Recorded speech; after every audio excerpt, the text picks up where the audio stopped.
Sup guys, spoiler alert. They tried to assassinate the heir of the Demon King, but guess what? They failed. Right from birth, he could see spirits with his dead man's eyes. Upon his death, he used a forbidden spell to reincarnate into the body of a boy in a righteous sect. From there, he combined his newfound abilities with his demonic powers. Now, let's dive into the story. In the Heavenly Demon Cult, within the Grand Heavenly Demon Palace, the Demon King lay ill. The court physician had come to examine him, hoping to determine if his sickness could be cured. However, after a thorough examination, the physician regretfully informed the court heir that the sickness was beyond his ability to treat. Even the rare medicine brought for the occasion was of no help. It turned out that the Demon King was suffering from energy deviation, a condition not easily curable. The cult heir blamed himself, calling himself a half-baked pupil with a shattered lower core. His internal chi was unstable, rendering him incapable of practicing martial arts. Instead, he mastered mystic arts and rose to the esteemed position of the cult heir of the Heavenly Demon Cult, all to repay his master's kindness. Yet despite his efforts, he felt he had failed his master. Frustrated and burdened, he left the room, muttering that even the expensive medicine he brought was useless.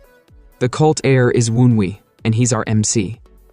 As he walked through the halls, he wondered where he could possibly find a cure for the Demon King. Suddenly, a voice interrupted his thoughts, calling out, "It's been a while." It was none other than the vice cult leader, Chun Hajin. He asked how Wunwi had been during his absence. Wunwi responded sarcastically, noting that Hajin's tour of the land must have been extensive.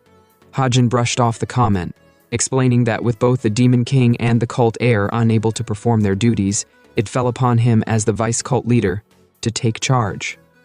After this brief exchange, the two parted ways.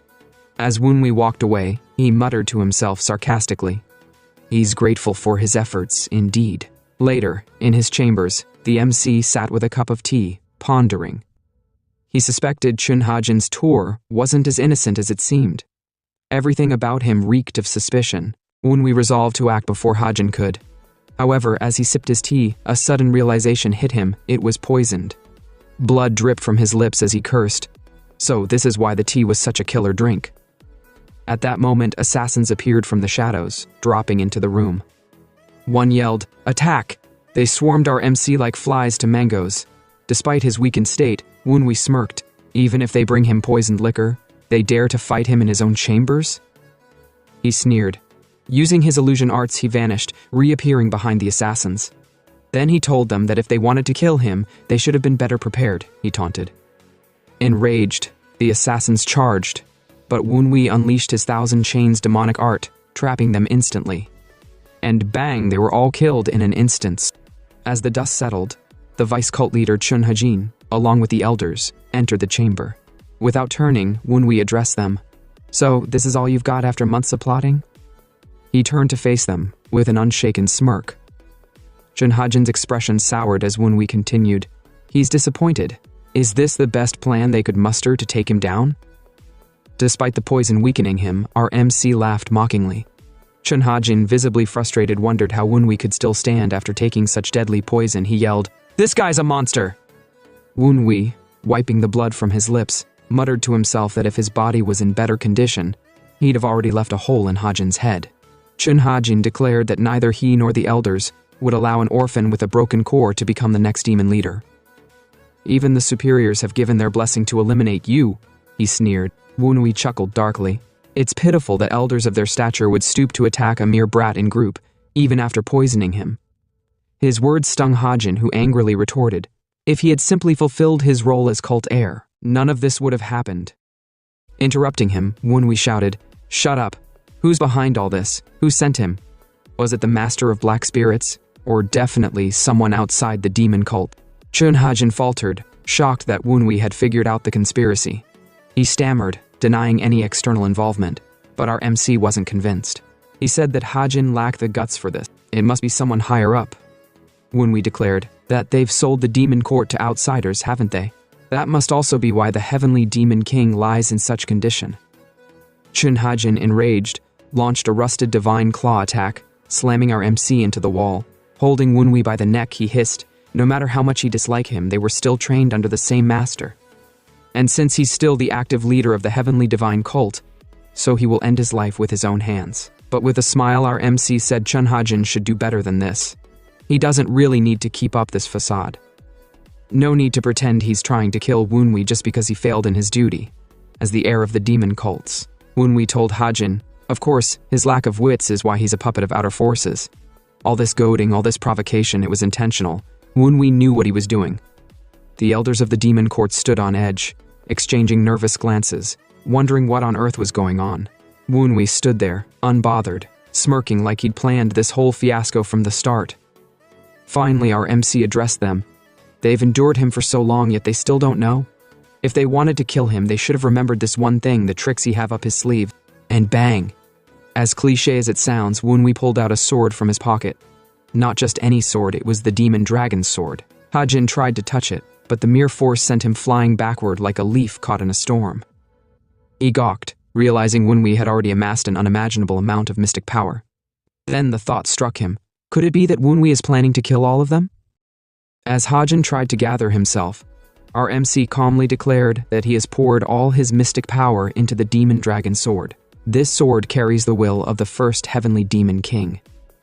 The elders froze. Woonwee continued. While they've been attacking him, he'd been busy gathering every ounce of energy he needed into the blade. Realizing the impending doom, one elder screamed, "Defensive formation, now! Use your inner energy or we're all dead." But it was too late. The demon dragon sword lit up, and with one swift motion, Woonwee unleashed the soul-combusting hellflame arts. And bang! In an instant, everything was obliterated, the entire area, the building, the dragon statues, everything. Even as they were being annihilated, the elders cursed, calling him a bastard. Until the end, Woonwee still managed to remain a pain in the ass. As the dust settled, our MC, lying amidst the rubble, muttered that no matter how pitiful his life has been, he didn't think he'd go out like this, along with the betrayers. This moment triggered a memory in Woonwee. Back when he was a frail, skinny kid, constantly bullied by the others in his village because he claims he could see ghosts. Even Broomstick would mock him for his unnaturally thin legs. One boy in particular, the ringleader, had shouted, "Look at him, an orphan with a broken lower core." What a joke. Our MC endured it for a while, but one day, he snapped. Bloodlust in his eyes, he picked up a rock and smashed it against the bully's head.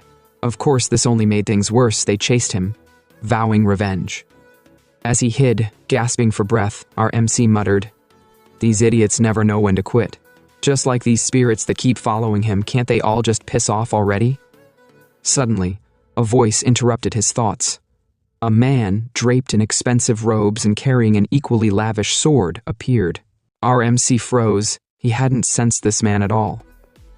Assuming the man was after his cursed eyes, our MC didn't hesitate to offer them. He said, "Take them, boil them, pull them out, I don't care. They're yours." The man didn't laugh or scoff. Instead, he placed his coat over our MC's shoulders and said, "His eyes aren't cursed. They're a blessing." This was the first time anyone had spoken to him with kindness. The man explained that our MC had a blessed upper energy core and the potential to achieve greatness. Still skeptical, our MC hesitated, but the warmth in those words stayed with him. When the man asked if he would follow him, the boy nodded. Then the man asked for his name. Our MC simply replied, "He don't have one." The man then named him Woonwee, commemorating the start of his new life. From that day forward, Woonwee had a reason to live. Back in the present, Woonwee lay dying, his blood pooling beneath him, his strength fading. His body was beyond repair. He muttered, "He can't die here. Not like this. It's too pitiful." Realizing he had no choice, he decided to invoke the forbidden arts of Zorus, the primordial divine technique. The primordial divine will of reincarnation is the forbidden art used by ancient practitioners to overcome death by transferring their soul to another person's body. Even if the transfer is successful, they are destined to live a short life, due to the body's rejection of the new soul. Now, after circulating the remaining mystic energy from his body to activate the arts, although not sure of its success, he left it to the heavens. As the reincarnation process continues, he hopes his master will be safe until his return. He promises he will surely find his master no matter the body he enter, but that's if the reincarnation process actually works. After a while, my cameraman's view was filled with darkness, but suddenly, things started to clear. In the next scene, a boy is seen being beaten.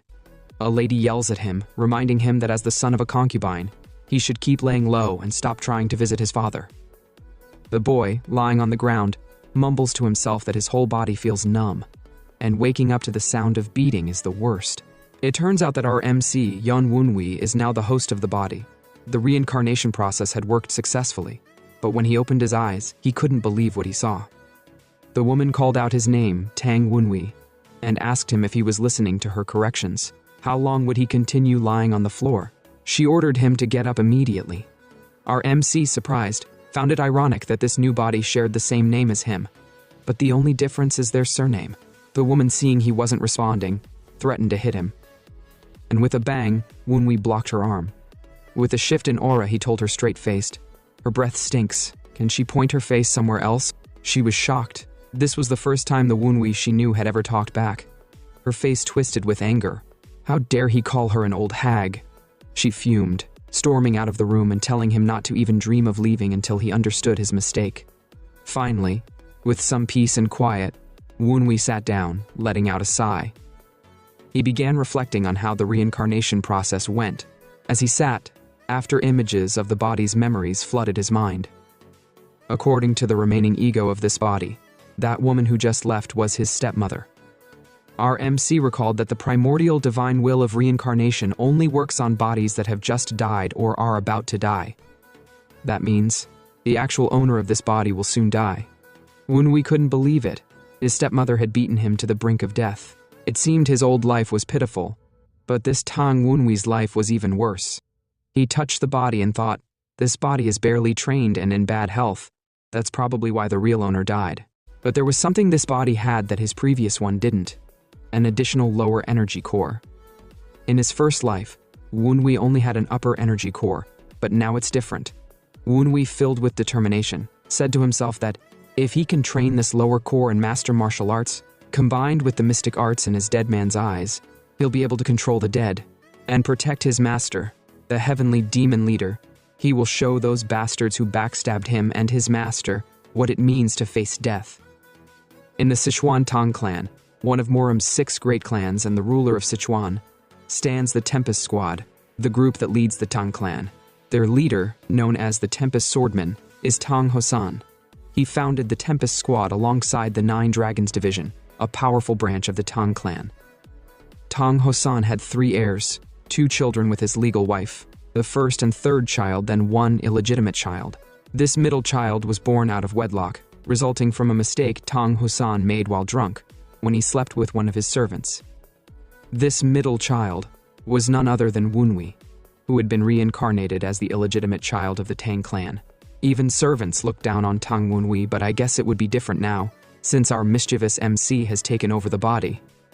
Now, one of the servants was scolding Woon-wee, calling him out for talking back at the matriarch, and telling him to go beg for forgiveness. Lady Samyong ordered the servants not to bring any food to the White Pavilion, and now it looks like they'll all starve alongside Woon-wee. But as the servant yapped, all our MC could think was that he couldn't believe even a servant was looking down on him.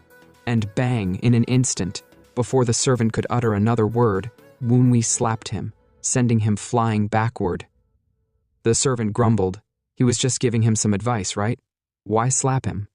With bloodlust in his eye, Woon-wee stood and told the servant that if he kept acting this way, he'd be forced to teach him a lesson. Then he started hitting the servant until the man begged for mercy. The servant's name is Young Sam. After beating him black and blue, our MC sent him on a secret mission. With an evil grin, Woon-wee hoped he would obey, and Young Sam quickly replied, "Of course, he'll do as he say." He bowed deeply and left. Afterward, Woon-wee said to himself that he couldn't believe his hand was stinging just from hitting someone a few times. He thought about how weak this new body was. Not only is his body weak, he also has no allies within the Tang clan, making him all alone. It's partly due to his stepmom bullying him. However, there's another problem. The Tang clan energy in his current body is not compatible with his demonic energy from his past life.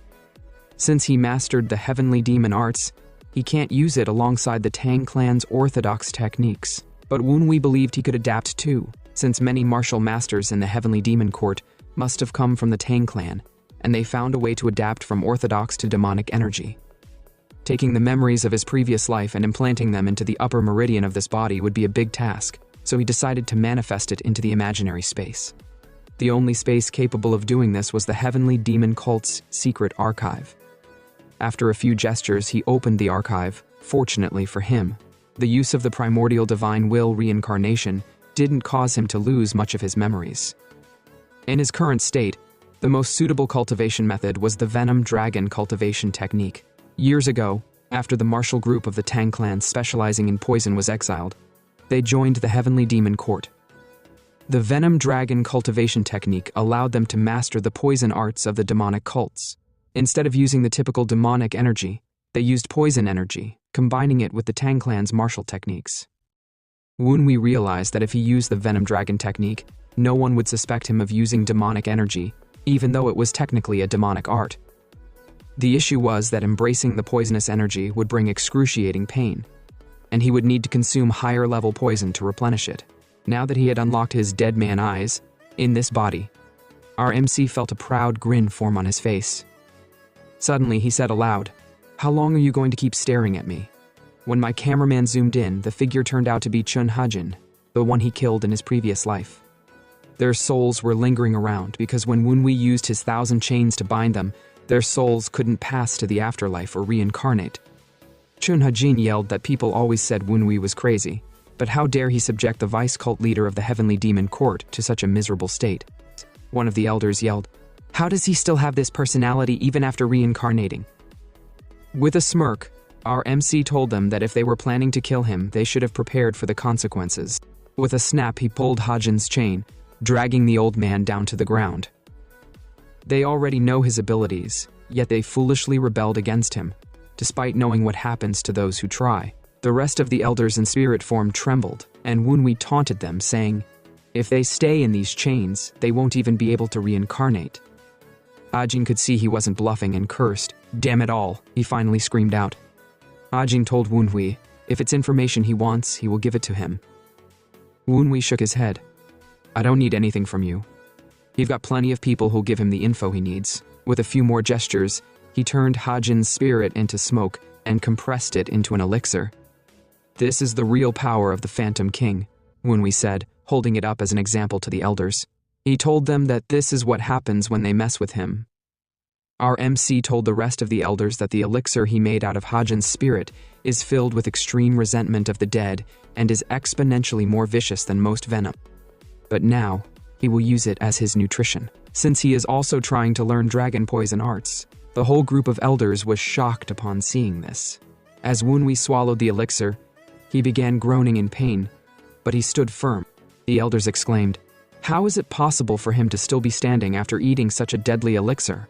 After successfully absorbing it, he then told the rest of the elders, now that the vice cult leader has become a fatalizer for his venom cultivation technique, it's time for the rest of them to make a choice. He asked them if they would spill the truth behind who orchestrated the attacks against him and the demonic cult leader, or he would turn their spirits into elixirs. After a while, they all confessed and told him that they were just following the orders of an unknown organization. Upon hearing this, Wunhui became angry and was like, "So, the great elders of the Heavenly Demon Cult are just following some unknown organization's orders?" They confirmed it and pleaded for mercy, saying that they weren't lying. "Please spare us," they begged, holding them in his palm. Wunhui thought to himself, an organization without a name? How is that possible? One of the elders, who he had begun turning into elixir, told Wunhui that the organization showed them things that made them comply with their demands. The Heavenly Demon Cult is an unorthodox cult that worships the court leader as a god. For the elders to betray the Heavenly Demon and attack him, cult heir. This means the fear they felt from the Heavenly Demon was nothing compared to the fear instilled by this organization. He then recalled that there are people who have surpassed mankind and are trying to climb the Tower of Power. They are powerful demigods, causing national disasters wherever they go. Now, sitting with the spirit elixirs in hand, Wunhui realized that the mastermind behind the annihilation of the demon leader was far stronger than he had imagined. He had no luxury of time to adjust to the poison he absorbed in the spirit elixirs. He needed to get stronger quickly to figure out who plotted against them. 2 months later, in the matriarch's room, Miss Samyong smashed a ceramic cup against the wall, screaming at a servant. She demanded to know if he had given any food to that bastard, Wunhui. The servant replied that they would never dare go against her orders, but she yelled, Then how is Woonwee still alive and functioning normally after not being fed for 2 months? He should be crawling on the ground begging for her forgiveness by now. With anger, she smacked her face and ranted. There are rumors going around the estates that she maltreats Woonwee and committed treason. The clan leader, the patriarch, is coming soon.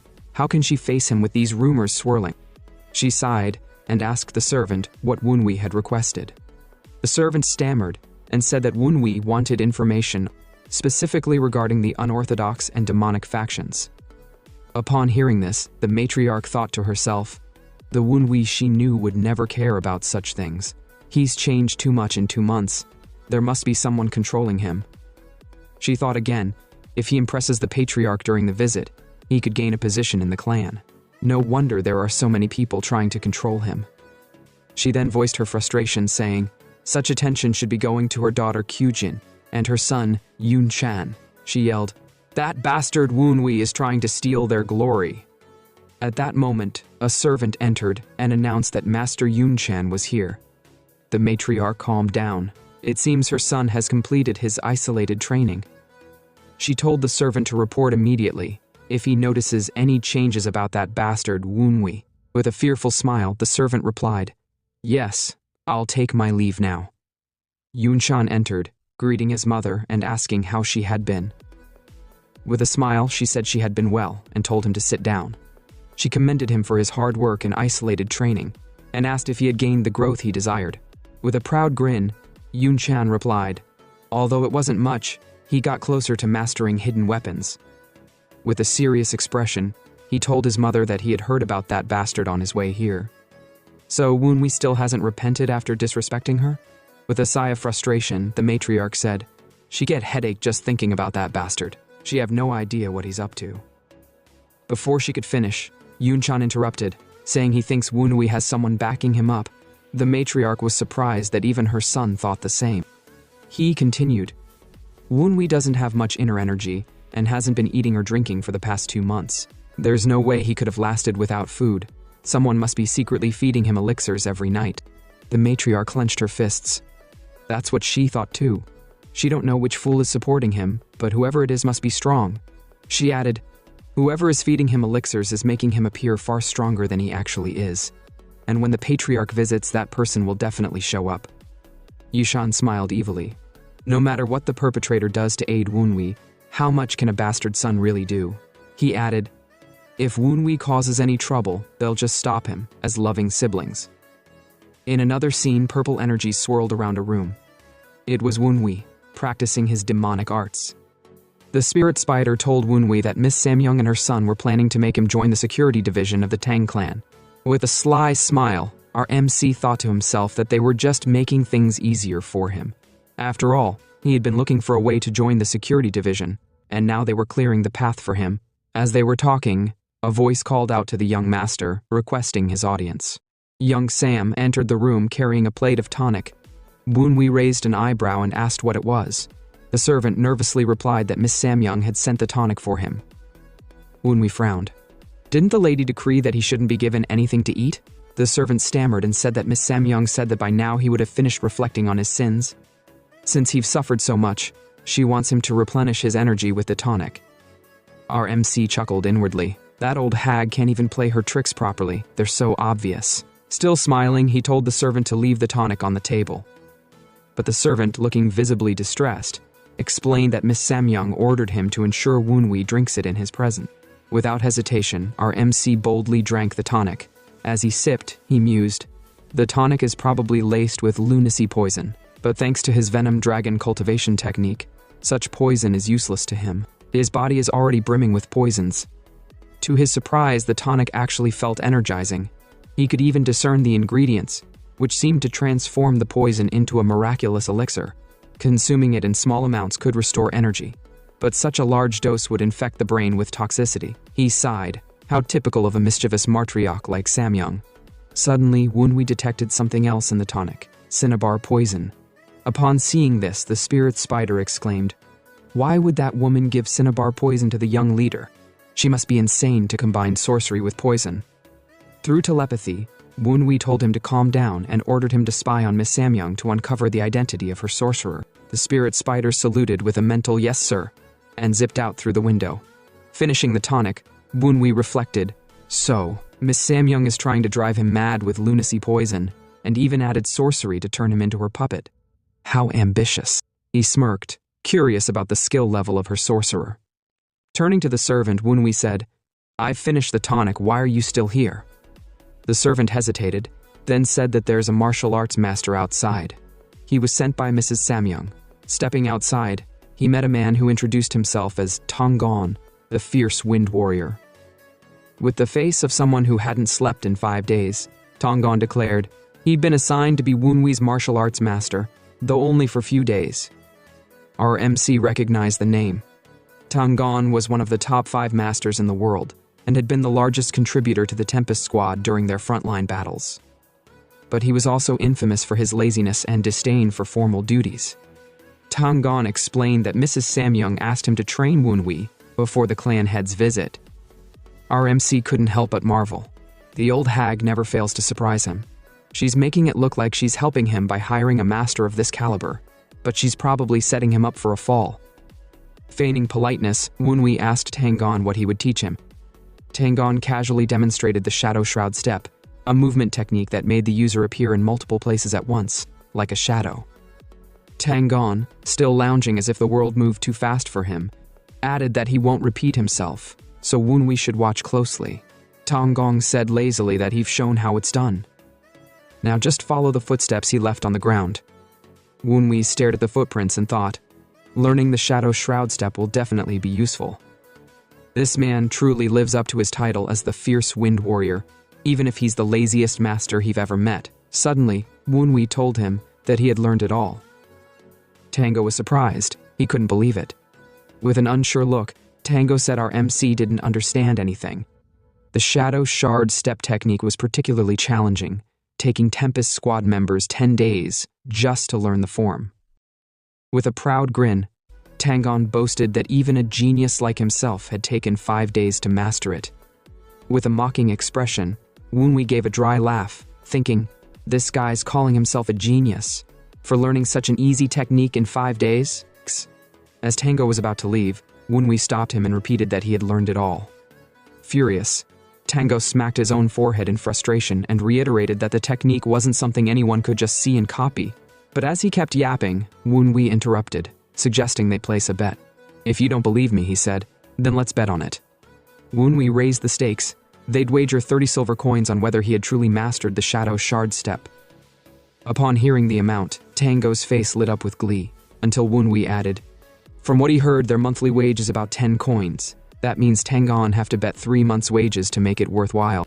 Clearing his throat, Tagon tried to backpedal, and said that the Shadow Shard step is a priceless martial art, born from the spirit of the Tang clan.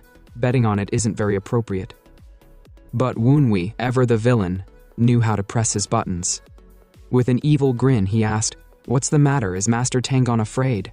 Tango's face turned red with fury. Woonwee mocked him further, laughing. The fierce wind warrior himself is scared to face a rookie like me, and he calls himself a genius, who took 5 days to learn an easy technique? Clearly, Master Tagon is too scared to take him on. Now dead serious, Tagon barked, hold it. Then he told Woonwee to prove he've mastered the Shadow Shroud step. Before Tagon could finish speaking, Woonwee began appearing in different places at once, moving so quickly that he even swiped Tango's money during the demonstration. The martial master stood frozen in shock, clutching his now empty coin pouch. Woonwee, holding the sack of coins, smirked and said, he'll take it as payment for the bet.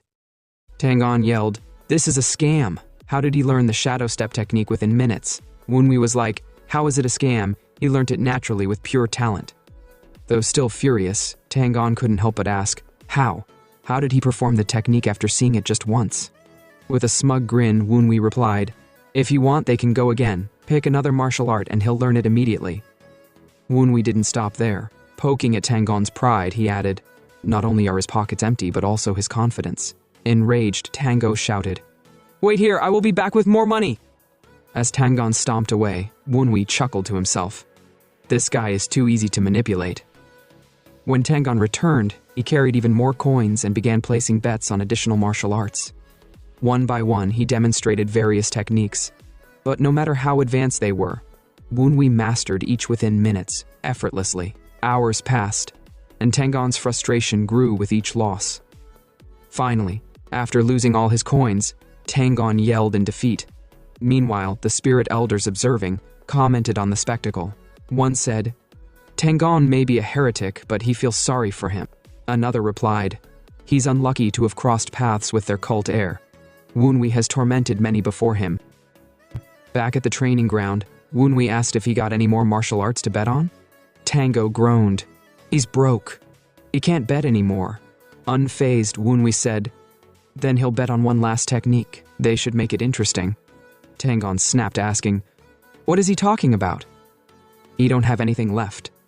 With a proud grin, Woonwee poured Tagon's remaining coins onto the ground. Tagon, now truly desperate, accused him. "What's next? Is he planning to sell him as a slave?" Woonwee replied, "Nothing so extreme, but there is one technique he haven't shown him yet, the Tempest dance." Hearing this, Tango's playful demeanor vanished. His eyes grew serious. Tagon, his temper flaring, stood with such intensity that the heat from his mana could almost push Woonwee away. He declared that while other martial arts might be fine, the Tempest dance was the soul of the Tempest squad. For Woonwee to speak of it over a bet was disrespectful. With a serious face, he told Woonwee to refrain from speaking of it again. He asked Tagon if his reluctance to teach was because Woonwee lacked the right to learn the Tempest dance. Tagon replied, of course, Woonwee had the right to learn it, being the son of the clan head. He noted that he had already shown the skill to the clan's first daughter and third son, so teaching Woonwee wasn't an issue. With a serious expression, our MC clarified that he wasn't talking about bloodlines. He was asking whether Tagon believed someone like him could actually learn the martial art. Tagon, brows furrowed in confusion, demanded to know what he meant by that. Woonwee, his anger rising, asked if Tagon saw him as someone who lacked the potential to become a Tempest. He spoke as if making a pledge, challenging Tagon to tell him if he had the right to carry on the Tempest squad's mission. Upon hearing this, memories flooded Tagon's mind. The Tempest's mission was one of the greatest in their history, but faltered after the squad's dreadful defeat years ago. The Tempest squad had been reduced to mere zephyrs, losing many of their members before retreating. For 20 years, they'd hoped to return to their former glory. Now to hear such words from young Master Woonwee, who seemed to think he could pick up the mantle, left Tagon shaken. He voiced his thoughts aloud, telling Woonwee that hearing him speak of the Tempest made his heart quiver. Yet, he still couldn't believe Woonwee was truly sincere, especially since the mention of the Tempest dance as part of a bet. Woonwee, exasperated, muttered to his steed, calling Tagon a pain. He reminded Tagon that if he had asked to learn the Tempest dance 4 hours ago, Tagon wouldn't have agreed, because he's a lazy master probably planning to run off after showing him the Shadow Shroud step just once. So Woonwee had no choice but to bait him into accepting a wager to prove his worth. Tagon, nodding, admitted that he had heard rumors about Woonwee's change, but now he saw the truth. Woonwee had been hiding his power all along. In fact, it seemed he had been hiding it for years, saving it for this very moment when the clan leader would visit. Our MC's secrecy wasn't lost on Tagon, who chuckled darkly at the realization. The spirit elders, while observing, acted like commentators, marveling at Woonwee's ability to use the yapping technique. They noted that the lad was indeed skilled at it. Woonwee snapped and, using telepathy, warned the spirits that they'd become spirit elixirs if they didn't stop talking. Woonwee then asked Tagon if he would teach him the Tempest dance or not. Tagon, deep in thought, took his time before replying, but the spirit elders chimed in, predicting that no one could resist Woonwee's sweet words. It was his technique that had managed to win over so many of the demon elders. Our MC, now thoroughly irritated, prepared to turn them all into spirit elixirs, until Tagon relented. "All right," he finally said. "He'll teach him the Tempest dance. But remember, unlike the other martial arts, this one will be tough to master quickly." Woonwee, full of confidence, said that he would learn it by the end of the day, and that the loser would buy the winner a meal and drinks. Tagon was sure Woonwee would never learn it so fast, stood in his pose, ready to show off the dance and claim victory. Now, the stakes were clear. Aside from Tagon, the other Tempest squad members didn't interfere with matters concerning the inheritance of the clan head. Even if Woonwee carried on the Tempest legacy, Tagon wouldn't be able to support him as the next heir. But still, Tagon couldn't help but feel a sense of responsibility as he prepared to teach Woonwee. Hours later, they were in a restaurant, with empty plates scattered across the table. Tagon, having lost the bet, sighed. Wenwei had, indeed, learned the Tempest dance within a day. Tagon couldn't help but feel a sense of pride in his master's son. Still, Wenwei wasn't even sharing a drink with him, adding to Tagon's frustration. He'd eaten 20 plates of food. The waiter approached, asking if Tagon needed anything else. "Another bottle of alcohol," Tagon said, frustrated. He couldn't bear watching Wenwei eat all his money while he remained sober. A few minutes later, Tagon kept drinking, while Wenwei, deep in thought, realized that the restaurant was the perfect place for his next plan to unfold. Beneath the table, he began making secret gestures, setting the stage for whatever came next. The spirit elders warned him that what he was trying to do was the communication spell of the revered demon god mythos. They cautioned him against leaving such a crucial mark in a place as insignificant as a restaurant, but our MC told them he had to leave the mark, so his fellow demon sect members would know that he was still alive. In another scene, it had been over 10 days already. The spirit spider wondered how long he would sit and spy on Lady Samyong. He sighed, thinking to himself that he hadn't noticed any suspicious meetings in all this time. As he continued to watch, a figure entered Mrs. Samyong's compound. There was no doubt, the person was wearing a Qingsheng sect uniform. The spider was curious about what this person was doing here. After a closer look, he realized the woman was Kyujin, the first daughter of the Tang clan.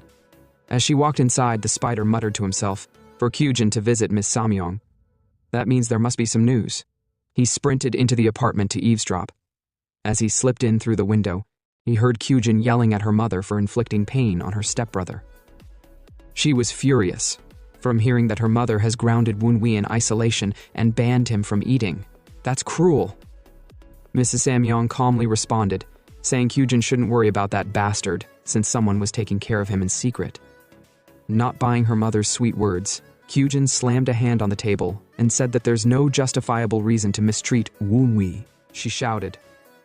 How could a mother be so cruel to punish a young boy like that? Not feeding him for 2 months? With disgust, Mrs. Samyong retorted. Why is she getting so worked up over that illegitimate child? Kyujin turned to leave, telling her mother she was tired of hearing her call him that. Does she ever change her views? Kyujin then said that she will reveal the truth about how Mrs. Samyong have been treating him. As she headed for the door, Mrs. Samyong told her to stop, warning that it would cause problems. After Kyujin left, the matriarch muttered, Kyujin's always been too affectionate, ever since she was a child. How is she supposed to take her father's place as clan leader with this kind of behavior? Meanwhile, the spirit spider had overheard everything. He wondered how he would report this to Master Wenwei. This family is a mess, he thought to himself. Just thinking about it gives him headaches, and he's a spider. On the other hand, Miss Samyong was seething that her daughter rebels again, and because of that bastard at that. In a fit of rage, she called for one of her servants. She need to leave immediately. Noticing her movements, the spirit spider speculated that Mrs. Samyong must be going out because of the young leader. She must be going to see the sorcerer. He followed her to figure out who this sorcerer was, who had tried to manipulate young Master Wenwei. In another scene, our MC was still practicing with Master Tagon. He reflected that it had already been 10 days since he told his summoned spirit to keep watch on Mrs. Samyong, but there had been no news since then. He was also worried that the symbol he placed in the restaurant hadn't been communicated to his fellow demon sect members. He wondered what was going on. It's either the rest of the demon cults left, or maybe they can't act because of some restriction. Either way, the situation doesn't look good, Wenwei thought. If you don't hurry and get stronger, there might be problems.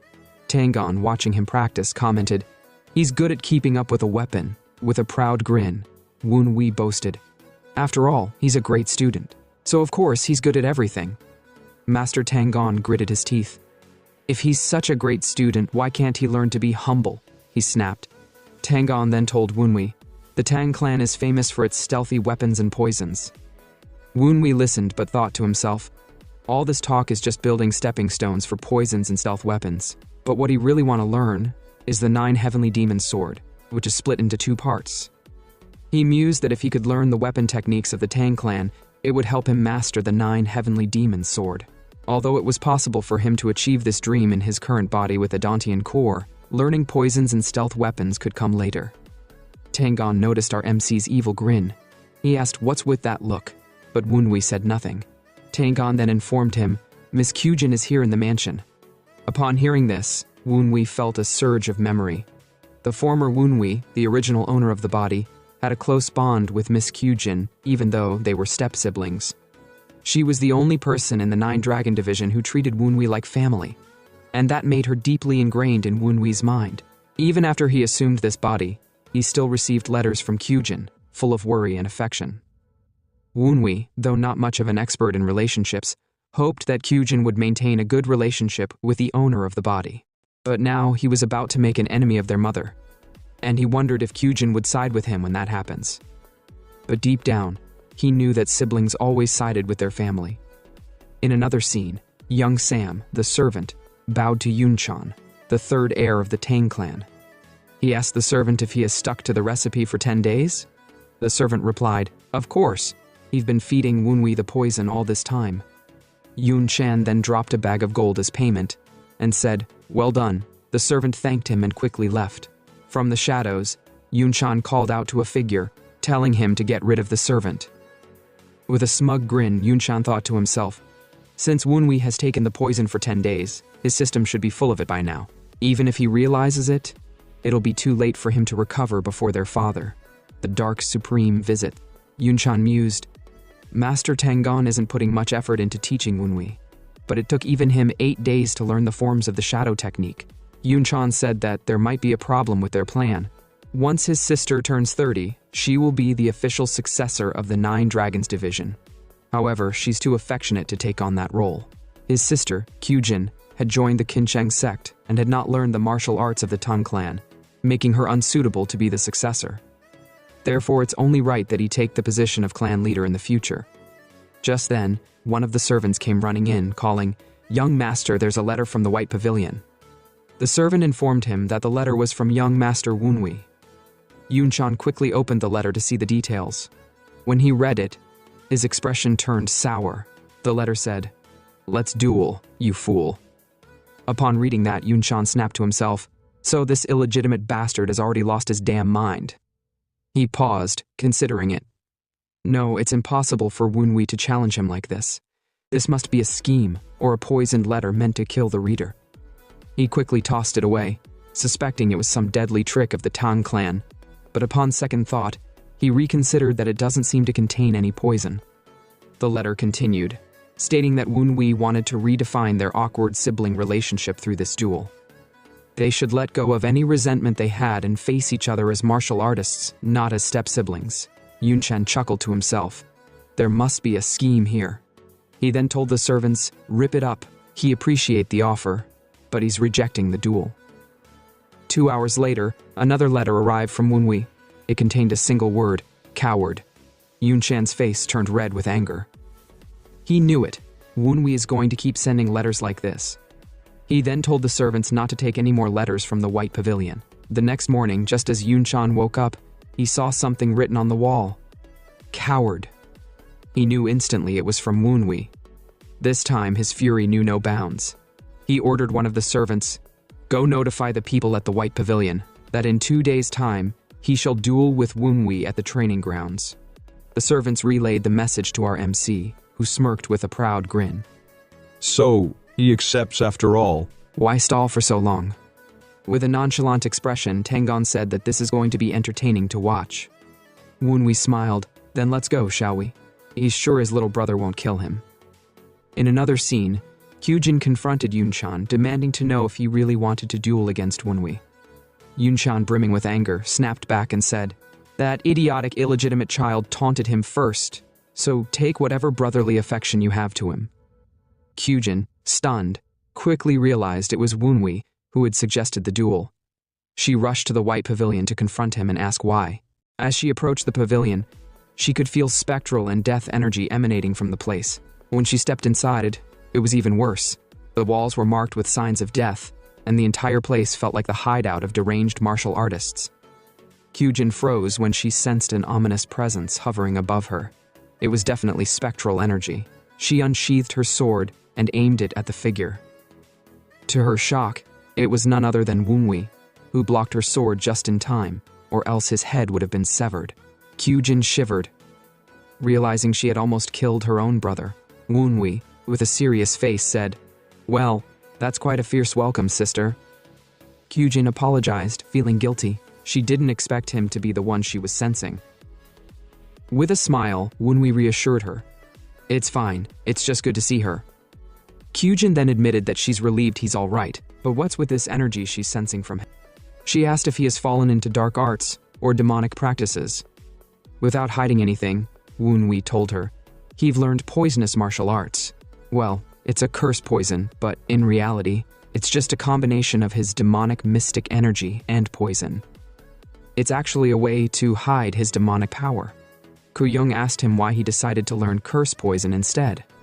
With a sigh, Woonwee said that it was the only poison he could learn without help from the family. But Kyujin didn't seem to buy his explanation at all. Our MC then clarified that as a member of the Tang family, the purpose of obtaining greater power by disregarding morals was natural, so there wasn't an issue with him learning curse poison. He told Kyujin that if she still found it troubling, she could attack him or use her power to stop him. Upon hearing this, Kyujin remarked that Woonwee had really changed, unlike the stepbrother she knew. But the reason Woonwee was doing all this was because he couldn't allow Kyujin to keep trying to protect him like she did with the old Tang Woonwee. He needed to draw a line here. Suddenly, Kyujin began laughing mischievously. She said that now she understood why her mother and little brother were wary of Woonwee. For him to be able to say such words, inspiring the will to fight, it was shocking. Suddenly, even our MC was taken aback, shocked by the change in aura. There was a massive killing intent emanating from Kyujin's body. With an evil grin, she laughed, saying that he had really exceeded her expectations. Kyujin turned out to be one of the soul streaks, a seed of the limit breakers. From her deadly aura, she must be the Azure spectra streak. Our MC had doubts for a while, but now everything makes sense. At first, he wondered why Kyujin, who was first in line to inherit the clan leader title, suddenly became a disciple of the Kinjang sect. Now he understood what had been happening. The soul streak, which bestows power upon its owner, grants absolute talent, and is considered one of the conditions to become a limit breaker. But like the name suggests, soul streaks are rooted into the soul itself. Moreover, the Azure Spectra streak is a deadly streak that requires fighting to do whatever it takes to win. Kyujin, when in the mood to fight, is nothing short of a murderer who stops at nothing.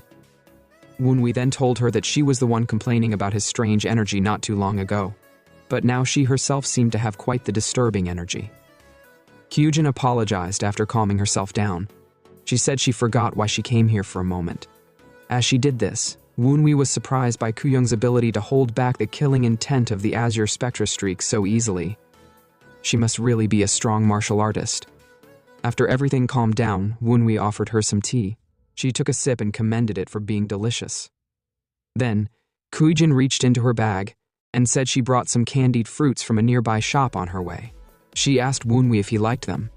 Deep down, Woonwee didn't particularly like them, but he had to act like he did. In his mind, he told himself that he would stay polite, since it wasn't actually his body. Woonwee couldn't get used to her happy face. It was as if Kyujin was living a double life. He seriously couldn't believe she was the same person who had been exuding so much killing intent earlier. She was more like a demon wearing an angel's coat. Getting straight to the point, he asked her what the main reason was for her visit today. Was it his match against Yunchan tomorrow? Kyujin replied that was part of the reason she came, but actually, she came to apologize. She knew her mother and younger brother had been mistreating him.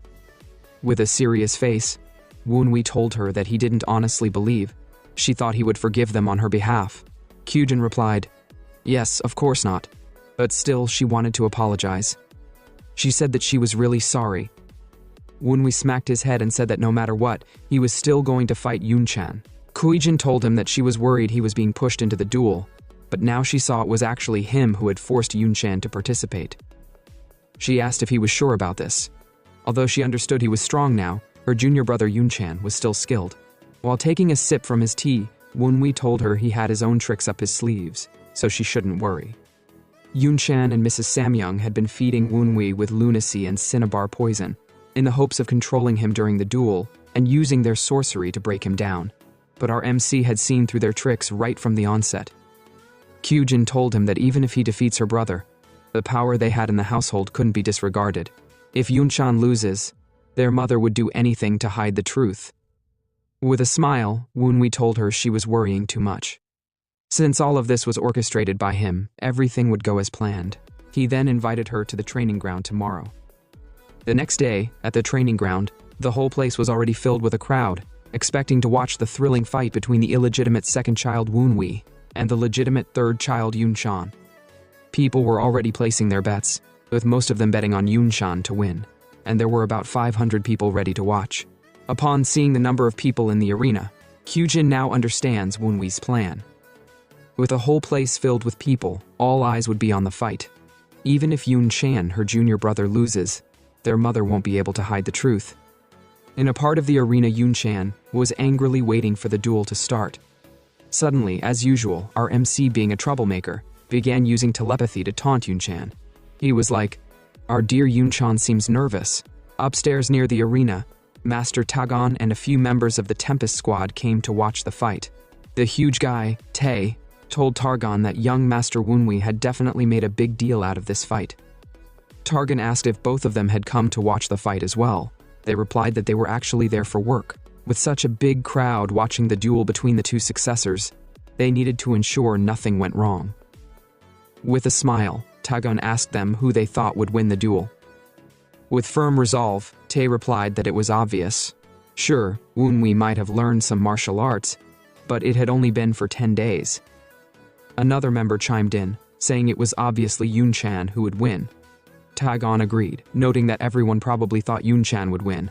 But this duel was initiated by Woonwee. Aren't they curious as to why he would challenge Yunshan? Meanwhile, in the arena, Yunshan was questioning one of his servants. As they spoke, our MC began using telepathy again to taunt Yunshan. Through the telepathy, Woonwee mocked Yunshan, calling him a mama's boy. Calling a grown man like Yunshan a mama's boy was the highest form of disrespect, and our MC was used to stuffs like this. Yunshan became furious, but Woonwee asked if he's anxious because he's still attached to his mommy. Maybe he should go find her and hold hands. Yunshan snapped, telling our MC to shut his mouth. But Woonwee, still taunting, remarked that mama's boys like him should only hear nice things. This infuriated Yunshan, who was boiling with anger. Suddenly, he stood up, and in an instant, he jumped onto the arena stage, demanding Woonwee come out so he could rip his damned mouth open. But our MC wasn't on the stage yet. Instead, he used telepathy from a distance to provoke him. The crowd murmured, wondering what was going on. How was Yunshan being forced onto the stage when he wasn't the one who suggested the duel? As my cameraman zoomed in, Woonwee was seen walking up the stairs with a majestic air. He commented that his little brother was so easily angered and everything seemed to be going his way. Then he bowed and exchanged pleasantries, following the usual formalities of the Tang clan. He announced that he Istang Woonwee of the White Pavilion, and he wished for a good fight. Meanwhile, Kyujin, who had come to watch the duel, observed that Woonwee seemed to have angered Yunshan, using the frequency whispering technique. However, Kyujin thought her brother could have controlled his anger. There were murmurs in the crowd about how Woonwee appeared to be minding his manners, but Yunshan was acting rude. While the outcome of the duel was important, Kyujin noticed Woonwee looked confident in winning. Still, her junior brother was also a rising star of the household and a genius, so Woonwee shouldn't underestimate him. As they faced each other, they kept up the telepathic insults. Yunshan told Woonwee that all he could do was throw low insults. Our MC retorted, asking if Yunshan had come to the stage to fight verbally, or if they could just get to the point of the duel already. In an instance, they took their fighting stances. And bang, the stage was enveloped in smoke from an explosion. The audience murmured, wondering what had just happened. Was it a smoke bomb? They couldn't see anything. It turned out that Yunshan had used a smoke bomb and our MC wasn't expecting this. Despite thinking Woonwee was inferior, Yunshan didn't hesitate to attack from behind. But our protagonist could see through everything. He wasn't expecting less from a Tang warrior. As Yunshan prepared a surprise attack, our MC swiftly used the shadow step technique. Yunshan was surprised, wondering where Woonwee had learned the technique. Woonwee smiled, telling him that Master Tagon had taught him the skill just a few days ago. Yunshan gritted his teeth, shocked to see that Woonwee had learned the shadow stride techniques in just 10 days. Despite being an illegitimate son, he was their father's son after all. Yunshan then told Woonwee that While the shadow stride step was just footwork, it would lead to the more advanced shadow stride when done properly. Suddenly, Yunshan vanished into the shadows, using a technique that kept him invisible and silent. Our MC commended Yunshan for being a genius, as it was difficult to spot him in the smoke. However, Wunwei had another skill: Dead Man's Eyes. His eyes could even see spirits, so he could easily locate Yunshan. As Yunshan thought he had pulled off the perfect surprise attack, our MC stood still. He knew Yunshan's mastery of the technique wasn't high enough to escape his Dead Man's Eyes. As they fought, the audience was still in the dark, trying to understand what was happening. Upstairs, the three masters could see what was going on due to them being skilled. Tagon remarked that he hadn't expected Wunwei to be so proficient in the shadow step technique. Tae added that young master Yunshan's shadow stride had also improved since the last time they saw him. The fight now seemed like a game of tag, with Yunshan chasing Wunwei, who was evading him. One of the other masters asked if our MC intended to just avoid the attacks until the smoke cleared. Tagon smiled, saying that Wunwei had the skill to make a good counterattack when the time was right. The two other masters were surprised, asking if Tagon had really taught Wunwei something like that. The Tagon they knew was too lazy to teach anyone, but his enthusiasm for Wunwei's growth had clearly caught them off guard. Now back to the fighting stage. Yunshan was already getting pissed off, calling Wunwei a damned bastard who kept on running. And now he noticed that the smoke screen was already dispersing, so he couldn't keep chasing our MC for much longer. Yunshan said to himself that he was going too easy on Wunwei and just wanted to break one of his legs or something. But since Wunwei had brought this upon himself, he had to use one of his hidden skills. He thought that Wunwei might be able to avoid his attacks using the shadow stride step, but as long as he was in this training hall, Wunwei wouldn't be able to avoid this attack. And bang, Yunshan turned into multiples of himself, each with poisonous needles in his hands. He flew high into the sky, all around the stage, and activated his torrential downpour of pure blossom needles. Upon seeing this, Kyujin was like, Yunshan is trying to kill Wunwei. Yet, our MC was still unbothered, like some crazy villain in an anime. He was unfazed despite Yunshan's display. With a smile, he said he was just going to play with his little brother a bit longer, but he guessed it was time to end the fight. Suddenly, as Yunshan unleashed his 1,000 needles, Wunwei activated his lower dantian and created a wind barrier around him. The wind was so powerful that it blew most of the crowd away, and they couldn't see properly. When they looked closer, they were surprised to see Wunwei had used the Tempest skill. Upon seeing this, Kyujin thought to herself, yes, that's the technique Wunwei was learning. She recalled the last 2 days when she visited him. She couldn't really see it well because of the spectra and poison energy, but now she understood. The martial technique Wunwei had mastered was the Tempest dance. It wasn't enough that our MC mastered the shadow step technique in 10 days. He also mastered the Tempest dance, a technique even Yunshan and the elder sister had found hard to learn. Yunshan yelled that it's impossible. Wunwei replied that thankfully, someone had paired him up with a great teacher, and he better give thanks. In an instant, without too much yapping, our MC used the Tempest dance and sprinted toward Yunshan, landing a deafening blow that sent him flying off the stage to another zone, shattering the wall and causing him to faint. Upon seeing this, the crowd erupted. Young Master Yunshan lost to Master Wunwei in a single strike.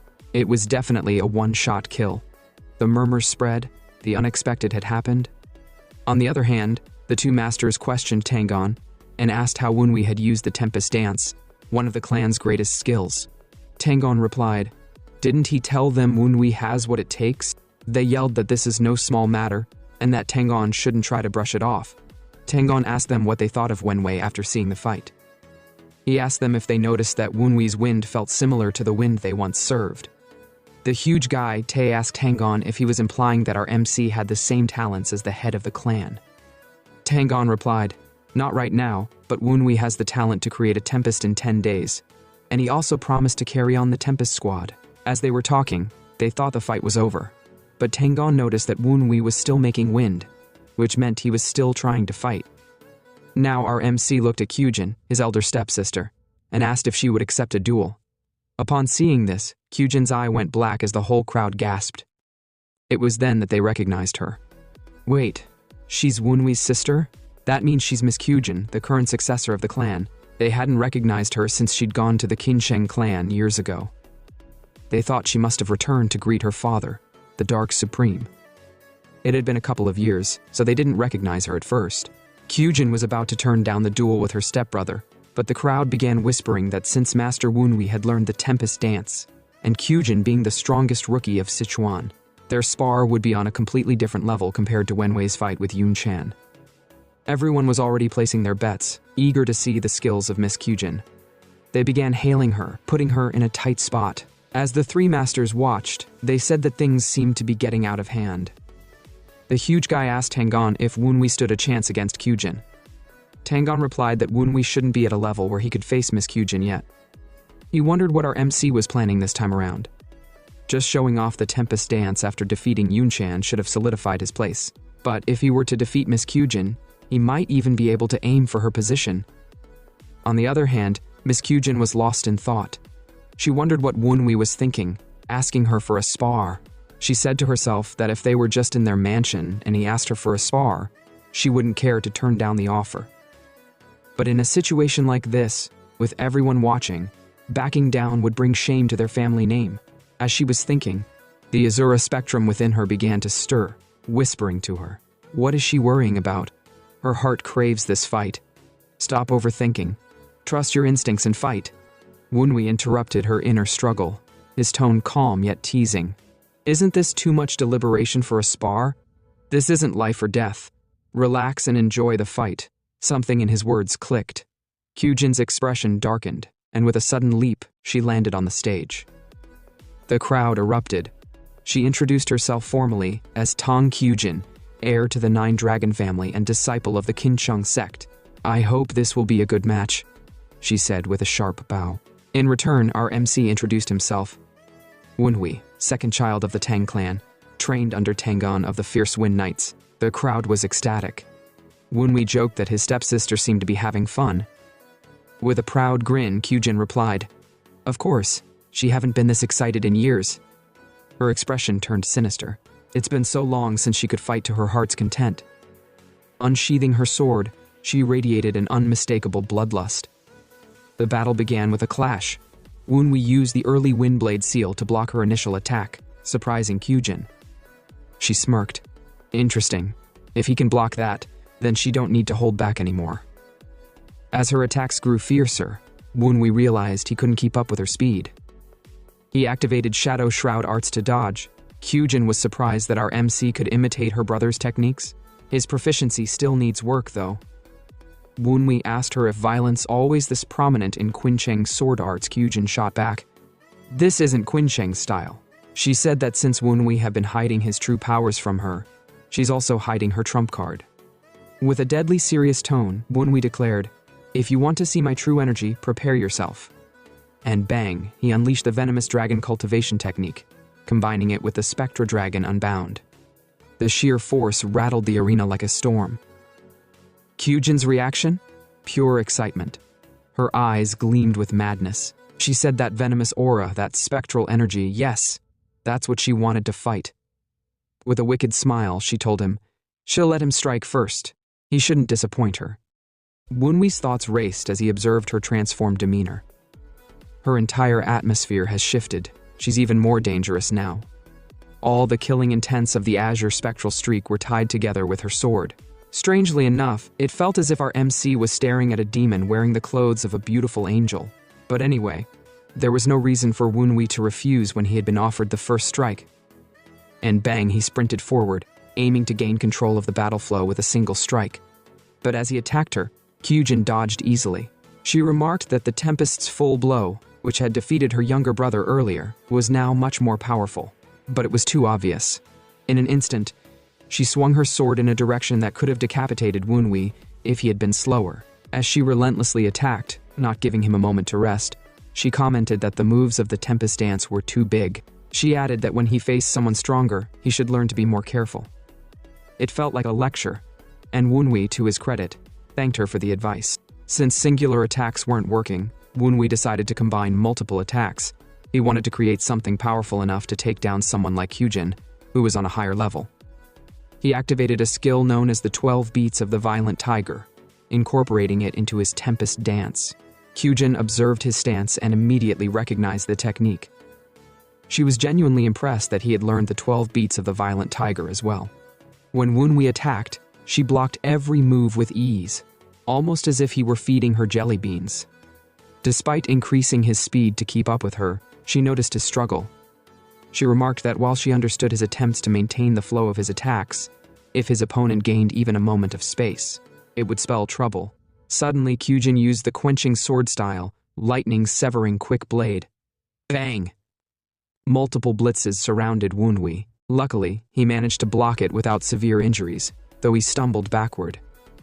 As he moved, he wondered if he had attacked too rashly. But mid-air, he decided to use this as an opportunity. Spotting an opening in Kyujin's defense, he dived in to exploit it. Meanwhile, Yunshan, the clan's infamous mama's boy, woke up from a long nap. A servant rushed to tend to the young master. Yunshan turned his gaze to the fight between Woonwee and his elder sister. He couldn't believe his eyes. Not only had Woonwee knocked him out earlier, but now he was matching Kyujin evenly. Furious, Yunshan asked if his mother had returned. The servant replied no. Yunshan muttered that there was no way his sister would lose. But as the fight dragged on, he realized the longer Woonwee held his ground, the higher his value would rise in the clan. The crowd began hailing Woonwee for standing his ground against Kyujin, the mighty Azure spectral streak. Yunshan clenched his fists. If his sister lost, he couldn't let it be the end. Back in the arena, fierce blows continued to be exchanged. Even a spiritual demon wouldn't dare to intervene in their battle. Woonwee saw an opening and went for it, unaware that Kyujin could fight with her bare hands as well as her sword. Kyujin smiled, explaining that while she left 5 years ago to learn the teachings of Kuncheng, she had also trained in the martial arts of the Tang clan. Woonwee muttered to himself, "So this is the power of the Azure spectral streak." Her attacks were deadly, forcing him to dodge and defend at every turn. The stress was overwhelming. His body was growing numb, and bile rose in his throat. Suddenly, Kyujin stopped and complimented him. She noted that while his offensive moves were standard, his ability to read and dodge opponents was exceptional, like a seasoned warrior. She was impressed but seemed unaware that in Woonwee's previous life as a member of the demon sect, reading his opponent's moves and dodging had been a matter of survival. However, Woonwee realized that focusing solely on martial arts caused him to forget an important lesson: adaptability. He resolved to merge his instincts with martial techniques. Kyujin noticed his expression shift and smiled, intrigued by what he would try next. With a bang, she sprinted forward, her shadows darting in every direction. Her barrage of attacks avoided vital spots, reflecting her reluctance to hurt him. Woonwee observed her weakness. Kyujin was holding back out of concern for him. Grateful but determined, Woonwee decided to exploit her hesitation. He used the 12 beats of the violent tiger, combining it with a tiger claw breaker. Kyujin recognized the attack but noticed something different. It was stronger and deadlier than before.